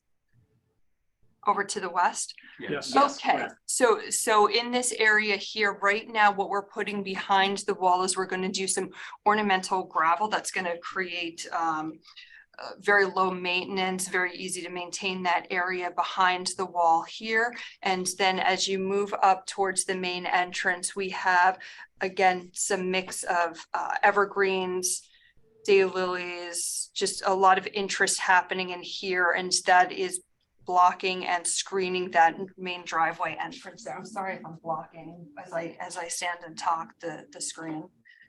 But that's what we have happening right now on that What's the large western tree side. that's shown The there? large tree, this is a October glory maple, so that's going to get 30 to 40 feet wide eventually. Thank you. Thank you. So let me just have Kirk talk for 1 second about what the wall looks like texturally. We have an image. We don't have an image of it, but what your vision is for the construction of the wall. So the wall is considered a precast gravity concrete block wall. It's not a small block, it's a big block. It's not poured in place concrete. It's a block that's prefabricated off. And then put in, yeah. And then we plan on adding 2 elements: color, a varied color, maybe 2 or 3 different sort of, it's not going to be gray. It's going to be maybe browns, grays, little other colors, orange, red, but I don't want to scare you with those colors. Just to add some texture, get rid of that gray white look, and then also add a rock face. So it won't be a bland or a boring facing. It'll look like a rock or granite, or have a texture of a stone. If you think of the abutments at the end of Whittlesea and plum trees, I'm not saying Peter, I was exactly the just same. Yeah, I know what mention that Those is, are yeah. concrete. Yeah, I know what Right, that is. right. Yeah. Yeah, that's exactly what I was thinking of, yes. Okay, Abigail. Yeah. Thank you, Kirk. So we have prepared a photometric plan. That's 2 more sheets down. Yep, thank you. So here we just have located the there's nothing really to talk about for the photometric plan. Zeros outside of this. Stop here. It was cut 0 to 0.1. There's, keeping all of the light distribution on our property, keeping it safe. So we have good levels throughout the entire site. We're keeping the colors at 3000 K, and it's a very nice fixture. I think there's a picture of the fixture over to the right on the drawing, if I'm not mistaken. Did I put a picture? No, I didn't see I it. didn't put a picture. really nice light fixture, pedestrian friendly. It's a take on a modern and traditional light fixture. I'm sorry that I don't have a Height of the picture on the poles? plan. I believe we have 14, if I'm not mistaken. 14. 14 is the height. And again, can you show what's adjacent to where the light fixtures are in relation to the adjacent property? Yes, so these large dots actually are the, Thank should I you. step this way? I'm not sure where I should Can stand. you see? I can see. Oh, okay. All right, sorry. I'm not trying to block. So that's where we're gonna have this light fixture. Again, I'm keeping zero spill off of the property. So there's house shields on that side, so everything is focused onto the driveway. And that's the same for the other side of the property as well, and along the walls. All of that light spillage is coming onto the parking lot as opposed to going off and down over the wall. Thank you. That's all a central system where it's either on or off, right? Can you repeat that, Bob? Can't hear you, Bob. It's a central system where either all those lights are on at one time or they're all off at one time. Correct.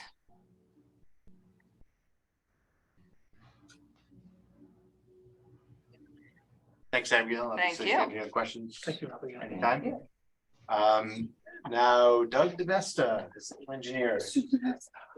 And he's gonna start with sheet SE7, David. I should start actually for SE4 for Oh. a second, okay? I'm sorry, I'm messing up. Okay, my name is Doug DeVesta, professional engineer, representing the applicant. I just want to show SE4, which is a grading plan, before I get to SE7 and SE8. So we did section lines. So section AA is going through partially through building A, going right down through, into Dr. Mike's, through the property line there. So that's section AA, and section BB is going through building C and on out to that's the property line. So now if you go to SE7 now.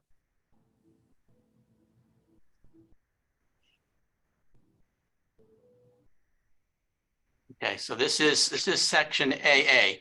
This is a section that is done to scale. So vertically and horizontally is done the same. So every inch is equal to 5 feet. So the dashed line you're seeing is the existing grade. The solid line you're seeing is the building, the existing walk by South Street, property line, proposed sidewalk, and then the building A, and then the parking lot, and then slide it to the my left, your right, I guess it is. No. There we go, zoom it down. Okay, so here's a retaining wall. Property line is right here. This is the retaining wall. So this wall here be tiered. So the first one's around 11 feet, 5 foot spacing between, and this one goes around, what did I say, 12, about 16 feet here. So gets a level parking area. There will be a guide rail there, a wooden guide rail to protect any cars from going over the wall. And there's also be either a 4 foot high fencing, safety fence or railing, depends on how we want to look at in terms of views and stuff like that. So that's that's AA. So let's go to the next one, David. 8. So now this is section. This is BB. We had to cut it. So think of this piece here is over here. Again, dashed line is your existing grade. See how it drops off, and then the solid line. So you're going through the building C, into the parking lot, into the retaining wall. And again, this is about 11 feet. This one's about 16 foot, the same height again. So again, that's what you're going to see. That's what Abigail was talking about. Plantings along the bottom of the lower wall, plantings in the middle of the wall, and then some plantings up on the various islands that we have. What is the total height of the wall? So it'll be 11 feet for the first one. Yeah. That'll be a 5 foot spacing in there, so terrace, and then 16 feet. So it's as you know, the property it drops off quite rapidly. Pretty good wall there, yeah. Yeah, and that's why we broke it up. So having one massive wall, we broke it up interior so we can do some plantings and do some landscaping in there to give the better view coming up from Greenwood Avenue. So if you go to SE3, which is a site plan.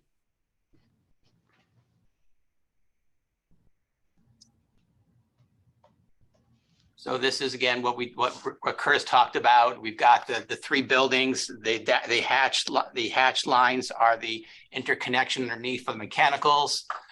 We've got our sidewalks coming into the covered porch that will service the two buildings A and B, and then one coming in for building C.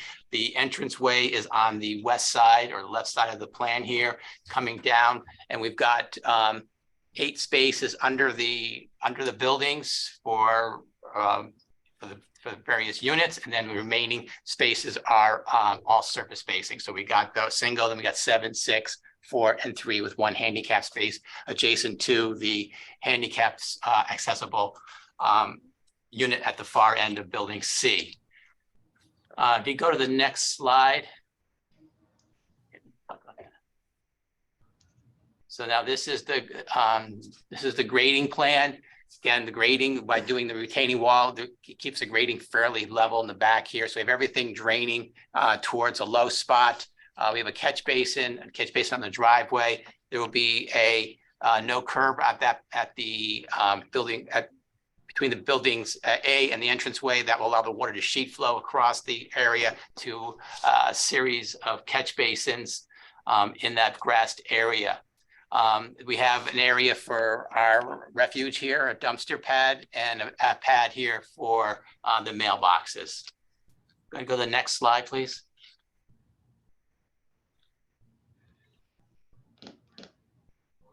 So this is our drainage plan. What we're proposing is we did test borings. We did 7 test borings out there going down in the upper areas here, probably around 20 some odd feet. It was all sand.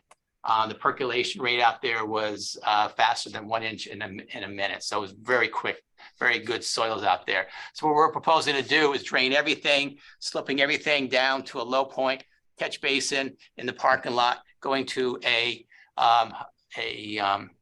hydrodynamic separator with the catch basin going in there as well. This is, again, we've incorporated a lot of these revisions to the plans relative to Todd Ritchie's comments. So what the plans that you're seeing here are the revised plans that incorporates most of or almost all of Todd Ritchie's recommendations and comments in there.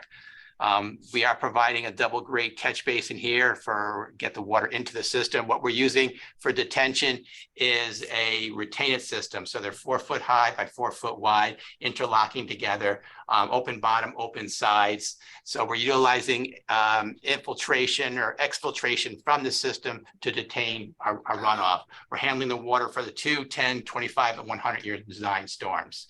Also, Todd had asked us to take our percolation test, is what we normally would use, and convert that to a infiltration rate, which we did, which actually it's a more conservative way of doing it versus a percolation rate. So that's why the system got a little larger. We've got, I think, like 4 more units in there to make it work, make the requirements for the up to 100-year design storm.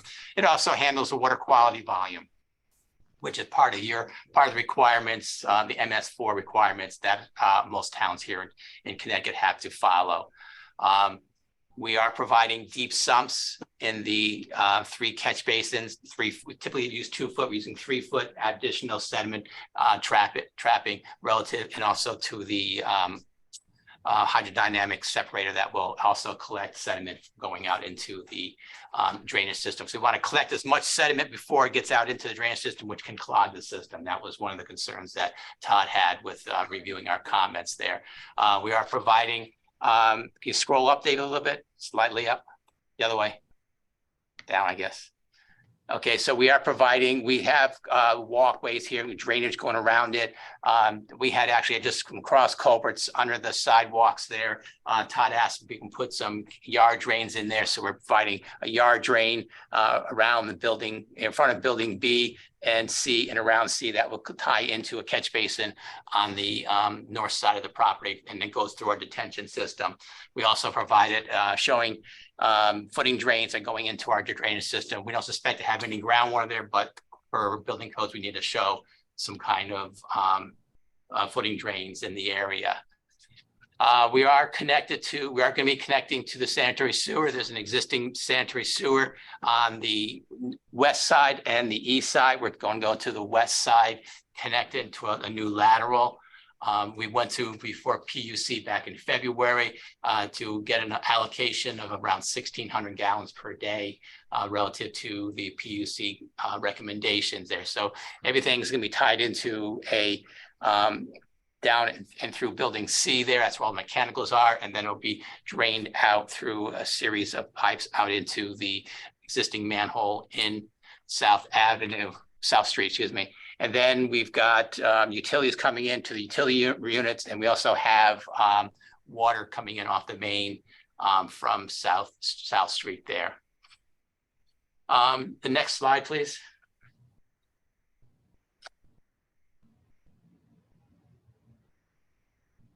This is our erosion control plan. And we're providing silt fence around the perimeter of the property on the north, south, and east side. We provide hay bales wrap around the catch basins and the yard drains we've got here. Once those catch basin and yard drains get installed, they'll be installed. The hay bales will put around them. We'll put wrap the grates with filter fabric, and then in the catch basins we'll put silk sacks in there. We're trying to make sure we get all the sediments we can before it gets out into our detention system, because that can cause problems in the future. And then anti-tracking pad along the entranceway. And then just a few other comments that can you go back to SC3, the first sheet, the site plan. And a couple of comments that Todd asked about was show a center line in the entranceway and a stop bar and a stop sign. So we have a stop bar, stop sign, and a divide between the entrance and the exit of the property. We've also have field located sightline distances. It's right here at 15 feet off of the property line. We have a 250-foot east and west sightline distances, which is adequate for South Street. I think that's basically it. Again, we've addressed all of Todd's comments. We have a written response in your package addressing his comments. We just got comments today from the health department. Main issue really was the dumpster pad. She's looking for a 16 by 10 dumpster pad. To get a 16-foot wide pad in here, we would have to lose a space, which we really can't lose any spaces. So I've got a phone call into Oak Ridge to find out what size dumpster what we would need for this size development. Just say that we either can meet that requirements or not. If we got to use a smaller dumpster and meeting our pads, what we've got here, we've talked about that amongst ourselves. We would do 2 pickups a week to go to a smaller dumpster container. Also, Todd asked about snow removal. We're looking at putting snow up in this corner here. Hopefully I won't mess up with Abigail's trees there, and then some snow removal down here. If we get a lot of snow, which we haven't had in a few years now, if we can't have no more room for it, we will stockpile it and truck it off site then. So that's kind of what we're looking at doing there. That's pretty much the other issues that we're showing safety fence or railing around the top of the wall with guide rails between the wall and the parking space itself. So if there's any questions, I'd be glad to answer them. Yes. Sir. Correct me if I'm wrong, but we're talking at 27 feet of concrete on the wall total. Big block, concrete walls. Right, so if you're standing in Dr. Mike's parking lot, you're looking up. That's roughly 27-foot elevation from the lower parking lot to the top of the wall. Correct. Okay, but you're looking at plants that Abigail has designed. My next question was, how much of the wall will be visible? David, can you call up the landscaping plan? And Abigail, can you just sort of refer to the plants you've selected, and that's all they get? Sure. Because we've thought a lot about this. I assume. Yeah, so,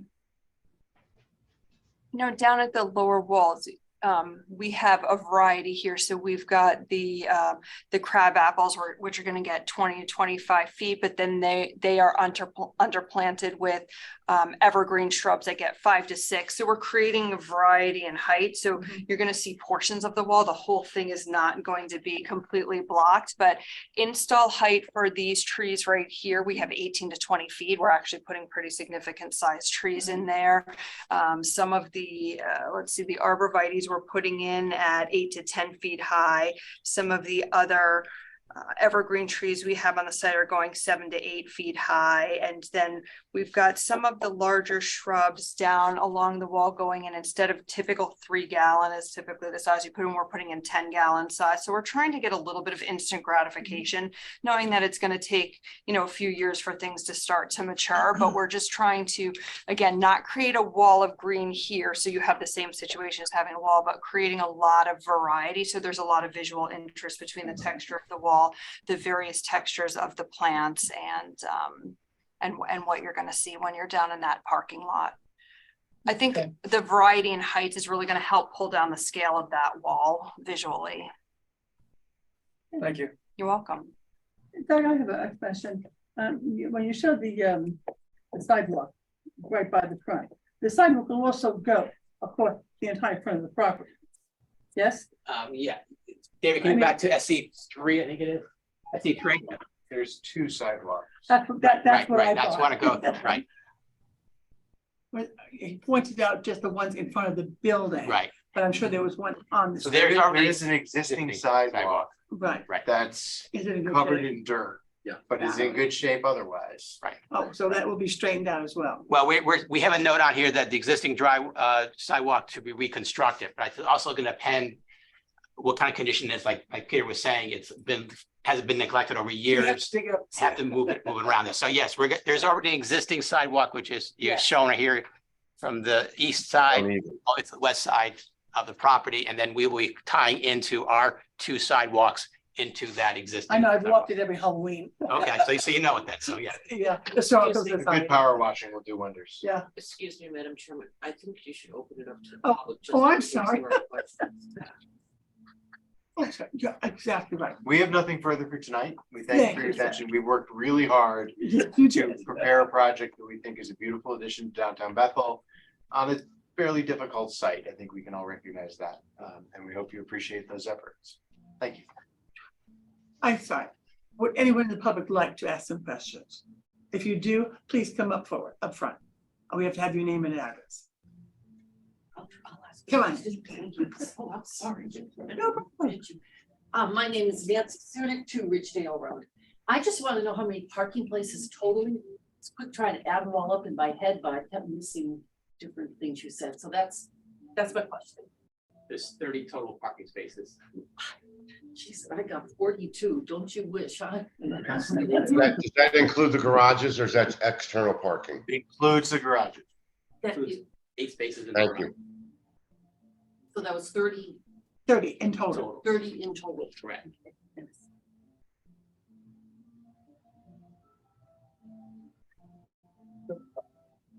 Colin Gorman, 63 South Street, the downhill property, bordering property. The grade along between the 2 properties, the downhill property and along the driveway there, is it going to follow the grade of our property, the existing property? David, can you go back to SC4 site grading plan?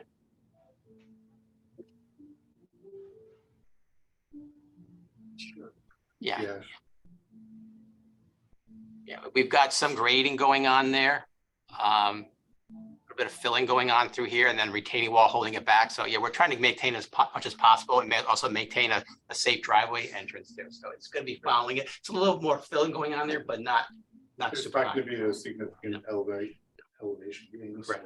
So, Correct. I'm sorry, I didn't catch your name. Okay. Colin Gorman. You got it. The other thing is you said safety fence. Is that chain link fence between our properties? We're looking at a fence. Go to SC2 now.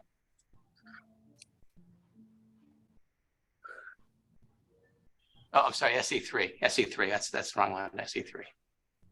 There we go. Yeah, we're showing per state, per building code, we have to show any wall that's over 30 inches. We have to show a safety fence around the outside. That's something we're still working on. It can be, a chain link fence, or it could be a railing. Oh, this is during construction. Well, no, after it's done.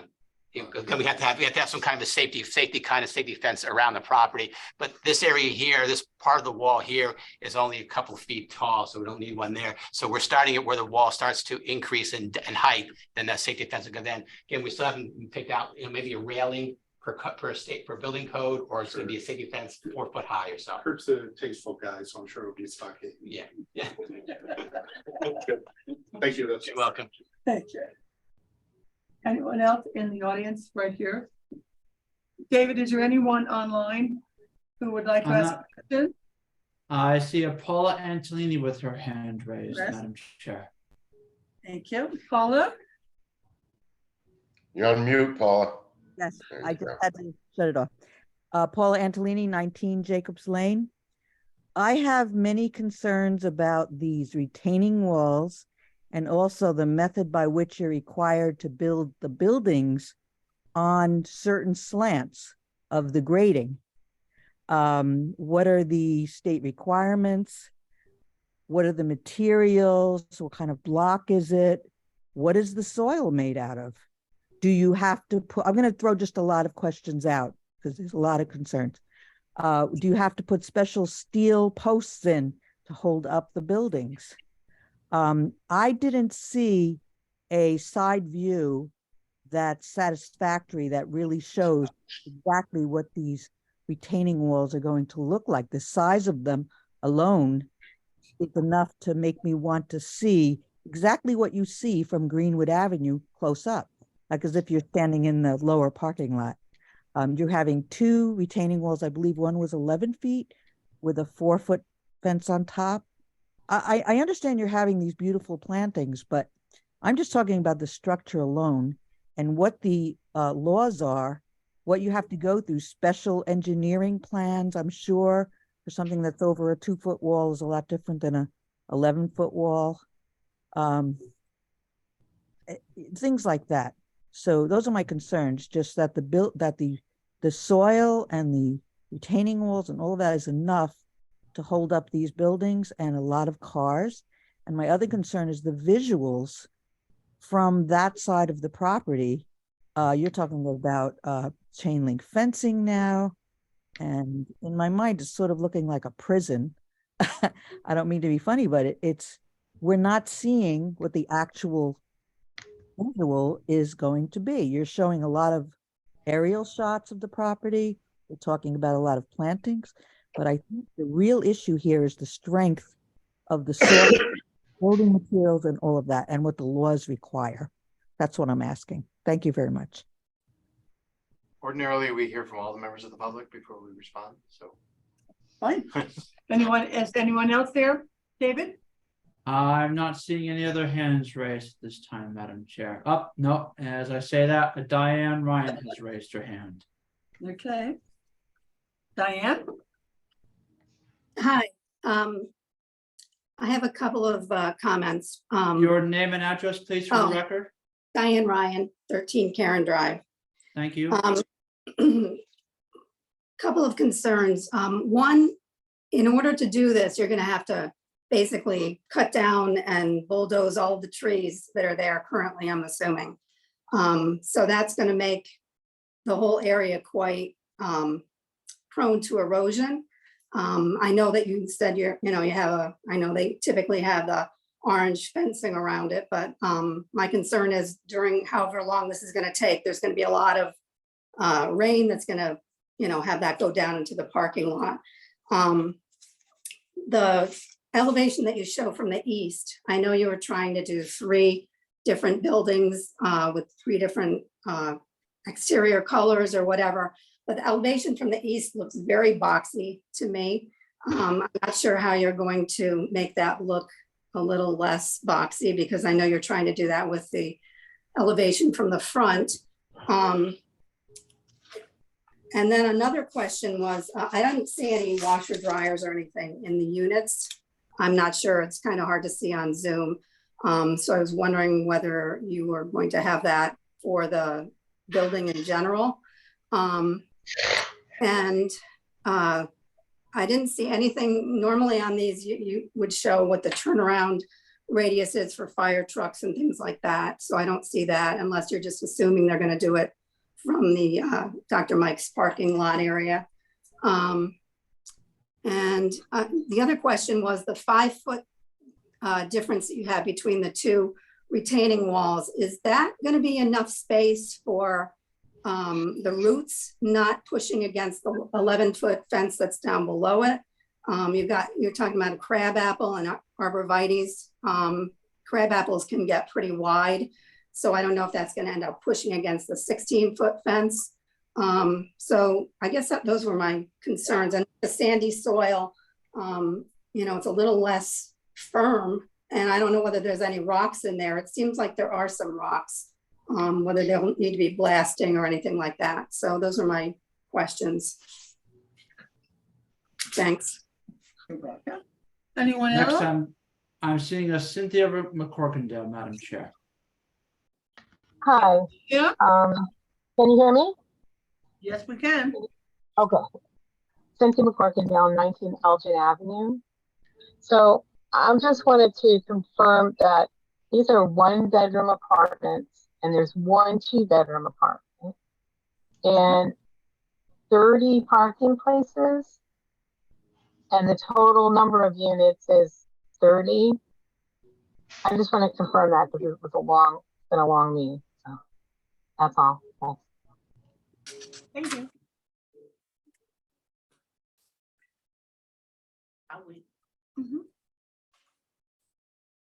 Anyone There else? are no other hands raised at this time, Madam Chair. Okay. Did you want to add on to what you asked? I did. Okay, Nancy. Thank you. Now that I know it's 30 parking places, so my question is, if there are up to if there's 14 apartments, there could be up to 28 adults, which means up to 28 cars. And then what happens with guests and visitors? And that actually leads me to ask you, would the South Street, the center cemetery, be considered for parking? Would that be allowed? Well, I hope not, but I don't I'm think just so. asking. I'm sorry, I If you shouldn't have have done an that. overflow of parking, you cannot park on South Street. So where are you gonna go? That's my question. Okay. Is that it, David? I'm not seeing any other hands raised on Zoom at this time, Madam Chair. Thank you. I'm going to address a few comments quickly and then I'll ask Doug and Abigail to speak. There's a washer dryer room in the building, so people will have a shared washer dryer to use. Doug, is there any blasting required? Based on the test borings, there was no ledge encountered. Okay. And the test logs are on SE1 in our sheets. So it's other. Oh, for the soil? Of the soils. Okay. The 2 buildings on the west, that is the left side, each have 4 1-bedroom units in it. And then the building on the right has more. There's 1 2-bedroom and then 6 1-bedroom. So we have a total of 14 1-bedroom units and 1 2-bedroom units for a total of 15 units. The regulations require us to provide 2 parking spaces per unit, which is 30 parking spaces. That's how that works out. I know I've said this to you before, but that's vastly too much parking for 1-bedroom units. So there will be no overflow parking. And that's our answer on that. There's way too much parking required. So it should be no problem whatsoever.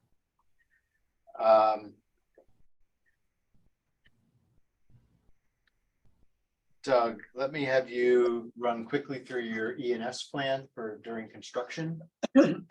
What sheet is that? SE9? David, can you call it SE9? 6.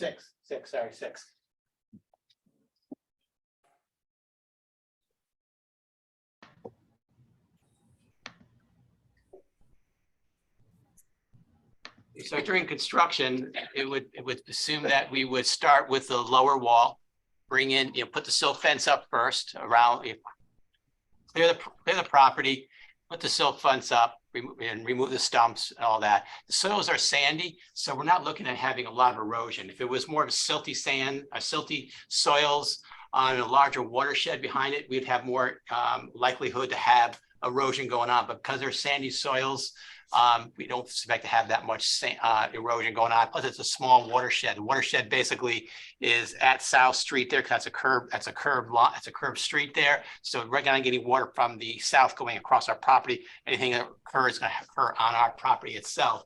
So what we would see is that we would put the lower wall in first, backfill behind that, and then get compacted, and it's all be done by a structural engineer. So the walls have to be designed by a structural engineer, going through what type of soils we have. That's why we did the test borings. So now the structural engineer knows what kind of soils they've got, how to design that. I'm not a structural engineer, so I really can't go through how that's actually designed, but they will design it relative to the type of soils out there, place the materials that we have to, and design it accordingly, according to standard engineering practices and according to building codes that that they're required to follow for retaining walls. So as we move up, as the wall gets constructed, then we'll add more soils and continue up compacting it and lifts going on up. And then the buildings, where the buildings are, we're pretty much in original soils we're digging out. So we're not really being filling where the foundations go. And we have foundations that go in a filled area. They will be brought down to original soils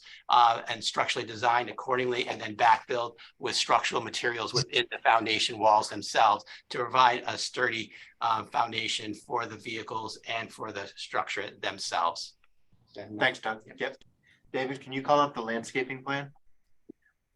There was a little bit of confusion. I believe the crabapple trees are being planted below the bottom wall, not between the walls. But let me have Abigail talk about what is going between the walls and why she selected those particular plants. Sure. So going between the walls is the mix of the dark American arborvitae, which only get to about 5 feet wide and about 15 feet tall. So to get that height, screen some of the cars parking here, screen the wall, and then intermixed with the rhododendrons, which are going to get anywhere from 5 to 8 feet wide. So they're just going to grow and everything's going to kind of mix into each other. And all of these, they will be able to be maintained. We'll be able to work and do what needs to do if there needs to be pruning.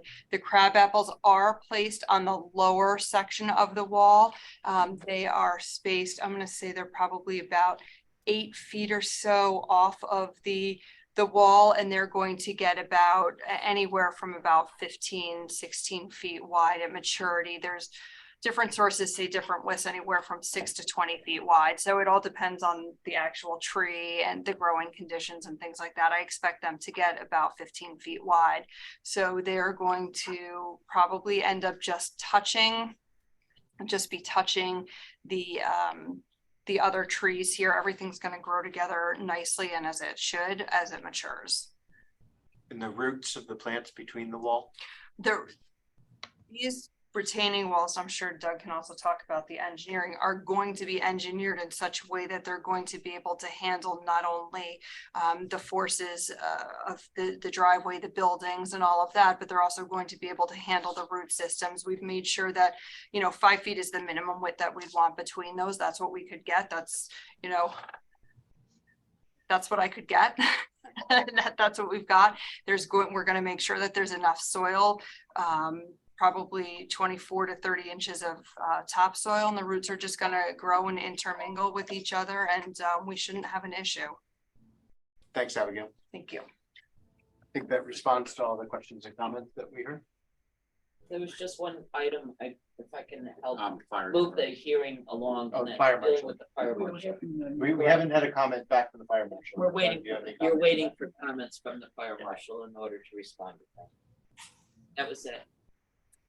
But just to be clear, we're confident that trucks will be able to turn around in our parking lot, not in the Dr. Mike's parking lot. And also the buildings will be sprinkled. Oh, good point, yes. Okay, We need to continue the hearing unless the commission. does the commissioner have any further? We want to. We're going to continue, so. We're going to continue then. Okay. Well, if you have questions or comments, we'd love to hear them so we can address them. Yeah, just one confirmation, the third unit, I guess, C, that's the one that has the ground floor apartment. Yes. It is MCGA compliant. It will be, yes. Okay. You guys know that the color and trim and everything viewed from the Dr. Mike side. Every person in Bethel's gonna look at this, so just, you know. That's why we work so hard on making sure we have variety in siding and different textures, different colors. That, you know, we did three buildings, but dramatic color differences between the three. No, I hear you. I'm just, Not you know, just all be gray, you know. 20,000 people going to Dr. Mike's. Everybody's gonna have an opinion on it, and I assume they're all gonna tell us. Bob Leggo, did you have a comment you wanted to make? Being that I'm this is good. being continued? I'm good with it. Good. Doug, No comments. who am I thinking? Ken? None at this time. Okay, so, Just piggybacking on that, this is not gonna look like Westwood Village on Mill Plain Road, which sort of like lots of pretty colors, No. at least when it was first built. No. So, okay. I'm assuming. Particularly since there's only 3 structures. Yeah. the one I had was already answered, so I'm good. So we'll continue this till 7/11, I think that's up for discussion. or do you want to give? Well, we need comments back, and I don't know if we'll have them by July 11th. I think it would be better if we continued it to, To the end of the month? I'm using my phone to use my calendar, everybody, please notice. Okay, we're noticing. Beth, the commission's next regular meeting will be July 25th. Thank you, You're welcome. July 25th. Okay, Even this till July 25th. Yes, I'll provide See an you then. extension letter. thank you very much. Okay. Thank you very much. Thank you. Thank you. Thank you, guys. Happy Thank 4th you. of July. Thank you. Thank you guys for a good presentation. That was very Thank good. you. Thank you. And Abigail, I swear I'm not coming over to grab it.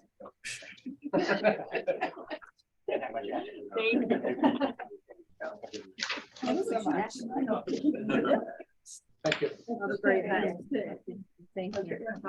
Okay, so So where are we? let's, okay, next item on the agenda, Madam Chairman, is, The work session? for Mr. Jim McNichol, Oh, no. 45 Maple Avenue Extension. Oh, yeah, the work session. And basically, it's a 2-lot subdivision. We have my report in front of you. We have positive comments and revisions that were done throughout the process. And Mr. McNichol is here to do his presentation tonight. Show me a picture. So you can see what it looks like. Good thing. If anyone needs a copy, you know, I've got copies. of it. David, do you have that on the hard drive to share? I'm not sure what Mr. McNichol is sharing at this time, Mr. Stevens. Thank you.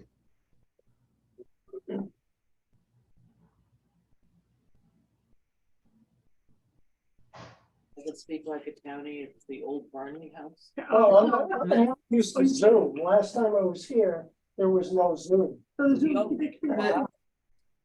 McNichol, whatever you've shared on hard copy before the commission, is that in the Google Drive for this evening? No, it isn't. No, they're just pictures of the lot, so they know what they're looking at. I can hold them up to a camera if you want to see them. It's more for the benefit of the commissioners that are here on Zoom. Yeah, Bob and Ken and Doug.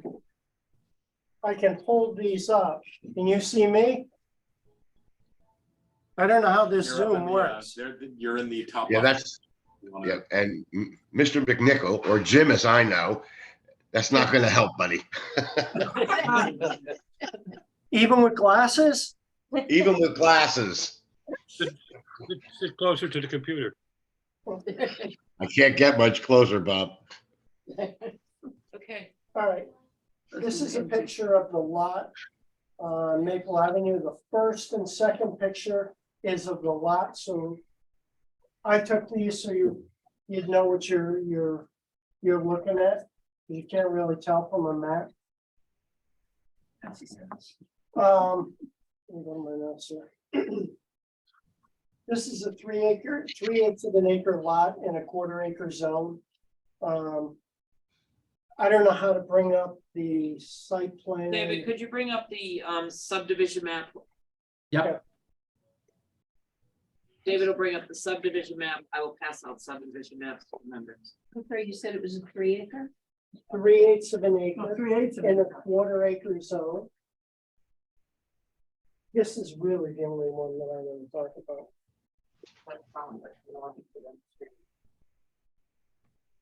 They're looking at subdivision application, Jim. Okay.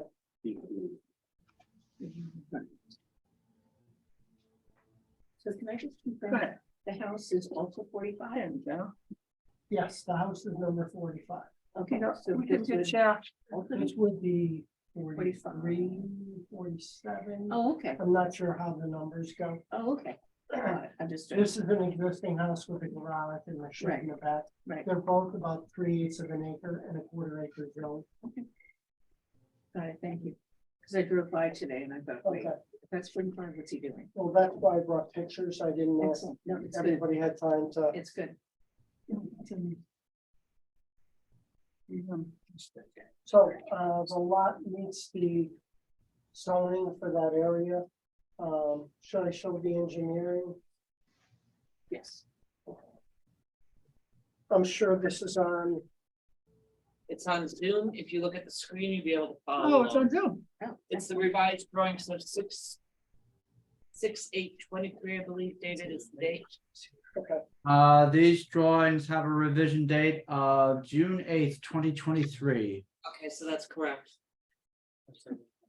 So just, I would briefly go through with them, sewer and water hookup. As far as 45 Maple Avenue, it does have a memo from the Bethel Health Department. Consisting of working on the well portion of the property. Memo dated from our previous town engineer, James DeMayo, who was courteous enough to take care of this before he left our employment.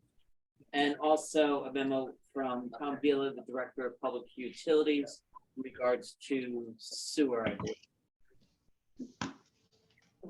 And so these drawings are a result of all the work that's been done between the two, all the departments and the applicant to make sure that all the codes are followed.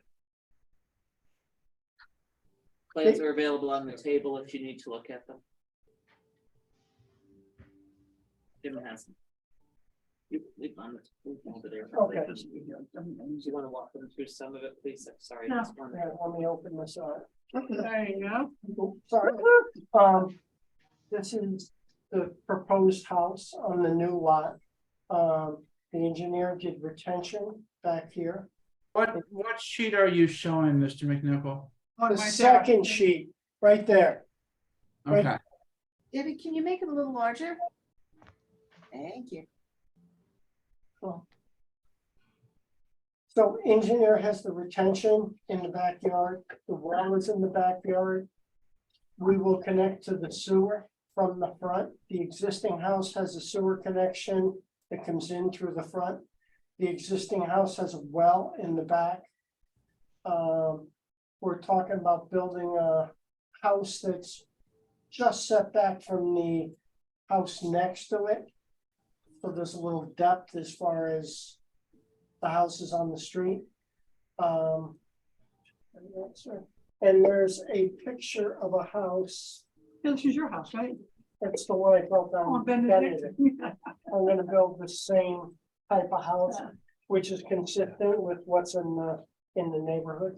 Mhm. So it's actually one house you're building. One house.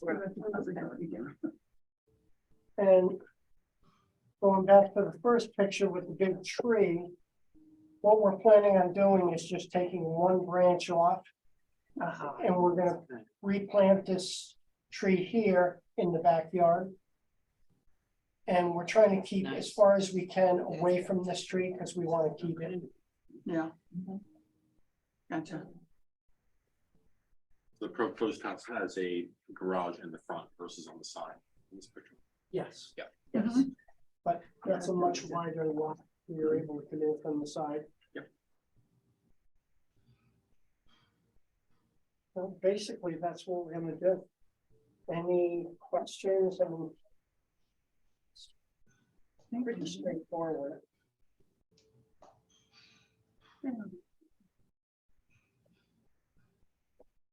Compared to everything I heard tonight, it's like I'm building a shed. But this is septic, not sewer? No, there's sewer. Sure, that's right, that Sewer one. comes in here Thank you, on this thank you. one, and it comes in, So they have the sewer. and the wells are in the back. The wells are in the back, all right. Just a quick question, 45 is such a, I'm gonna use a word, and it's not gonna be what you think. It's really funky and it's kind of fun. So, I know. Yeah, it is. Exactly. So I'm wondering if maybe the one next to it might be similar design?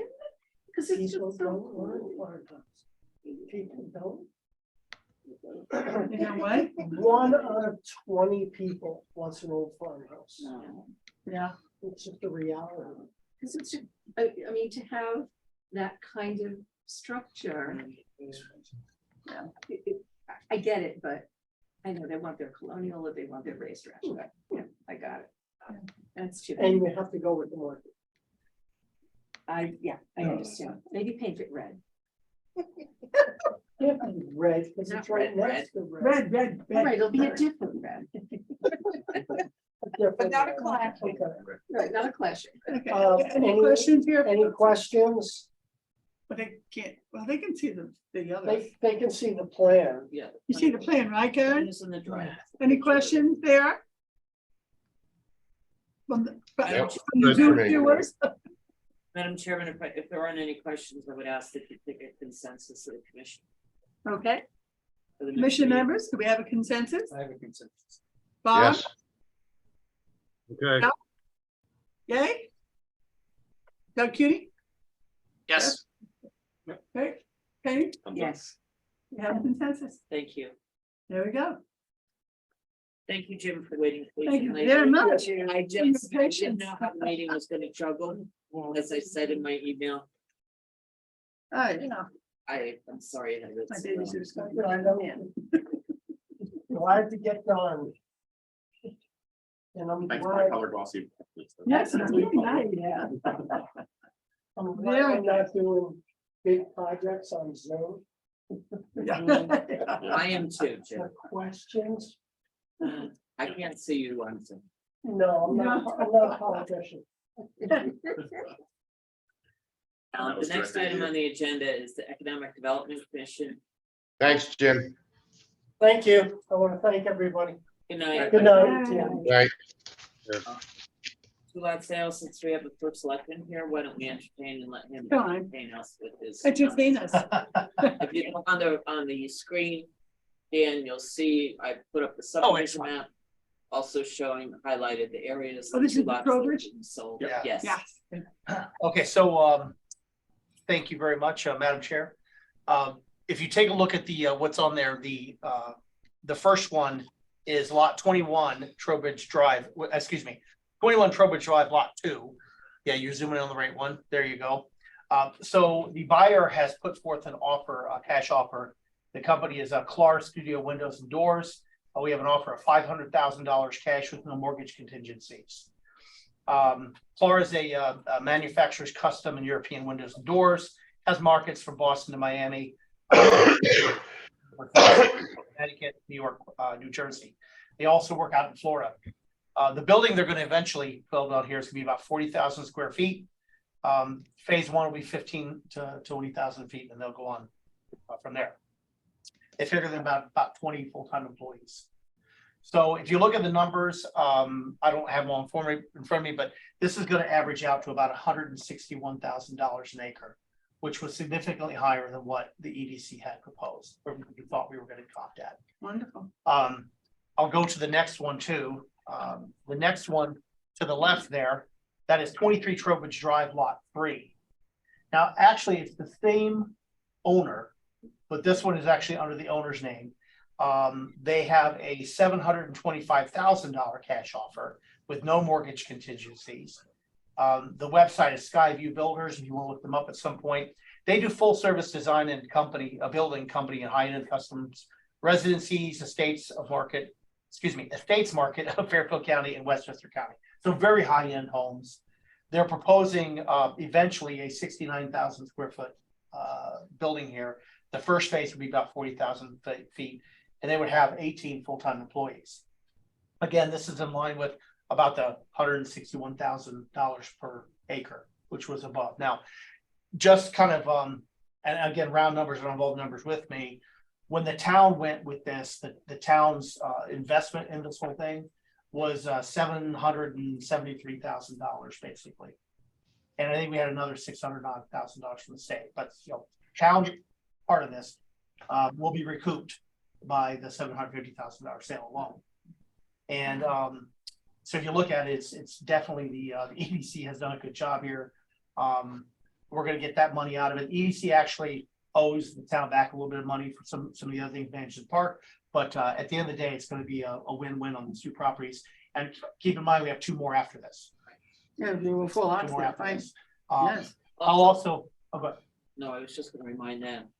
This is just for property sale, not for site plan review or anything like that yet. So they will be making application in the near future for.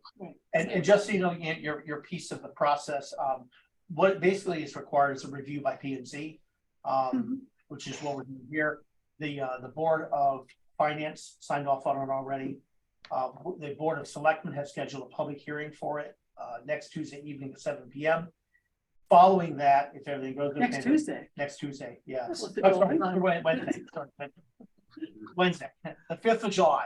Okay. Thank you. The Board of Selectmen will have a public hearing. And then should that go okay, the Board of Selectmen will vote in a special meeting to approve it. And now we're waiting on contracts to be done to do a town meeting. So it's part of the process, we'll have to do a town meeting on this. So that's it for me, Madam Chair. If you have any questions. That's great news. Yeah. Carter, before we go to questions, do you mind just stating your name for the record? Yeah, I was actually going to do some beginning. It's Dan Carter, First Selectman. Thank you. So, Madam Chairman, I believe that what the First Selectman is looking for this evening is a consensus to issue a positive report under State Statute 8-24. Okay, commission members, Bob, consensus? I join in the consensus of Celanese. Sorry. Not a consensus.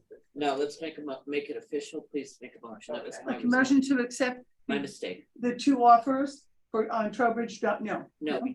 Okay, Remember, go ahead. Under section 824 of the state statute, you're issuing a positive report concerning the sales. The sale of the two lots on Trowbridge Drive. Of lots 2 and 3, known as 21 and 23 Trowbridge Drive. If you don't mind me helping. No, please. So moved. Second. Okay. Commission members. Mr. Lightman. Yes. Yes. Ken Stevens. Yes. Doug Cuny. Yes. Ken. Linda Curtis. Let's see. Oh, yes, I'm sorry. Kitty Grant. Yes. Yes. Name. Rob Wallace, yes. Kenny Kessler, yes. Unanimous. So we have a unanimous decision. Thank you. Thank you. I'll sell the other two. Thank you very much. Can I ask about public access to the trail system or To the what? consider to the trail system or the trail? We'll discuss that at another time. Okay. Yeah. Okay. During the site plan review. Okay, sounds good. We'll bring that Sounds to their good. attention.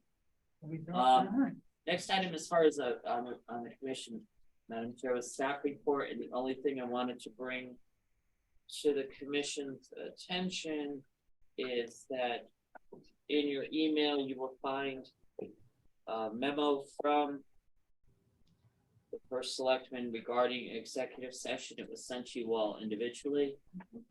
And I believe the date was June 14th, 2023. And staff report. Commission comments. Commission comments? Commission members? Anyone have a comment? No, ma'am. Public input? Don't see anything from the public? Okay, Moving right along. motion to adjourn and a very happy 6th of see you, July Diane. to all. Second. Good night. Good night, Ken. Night, Doug. Thank you.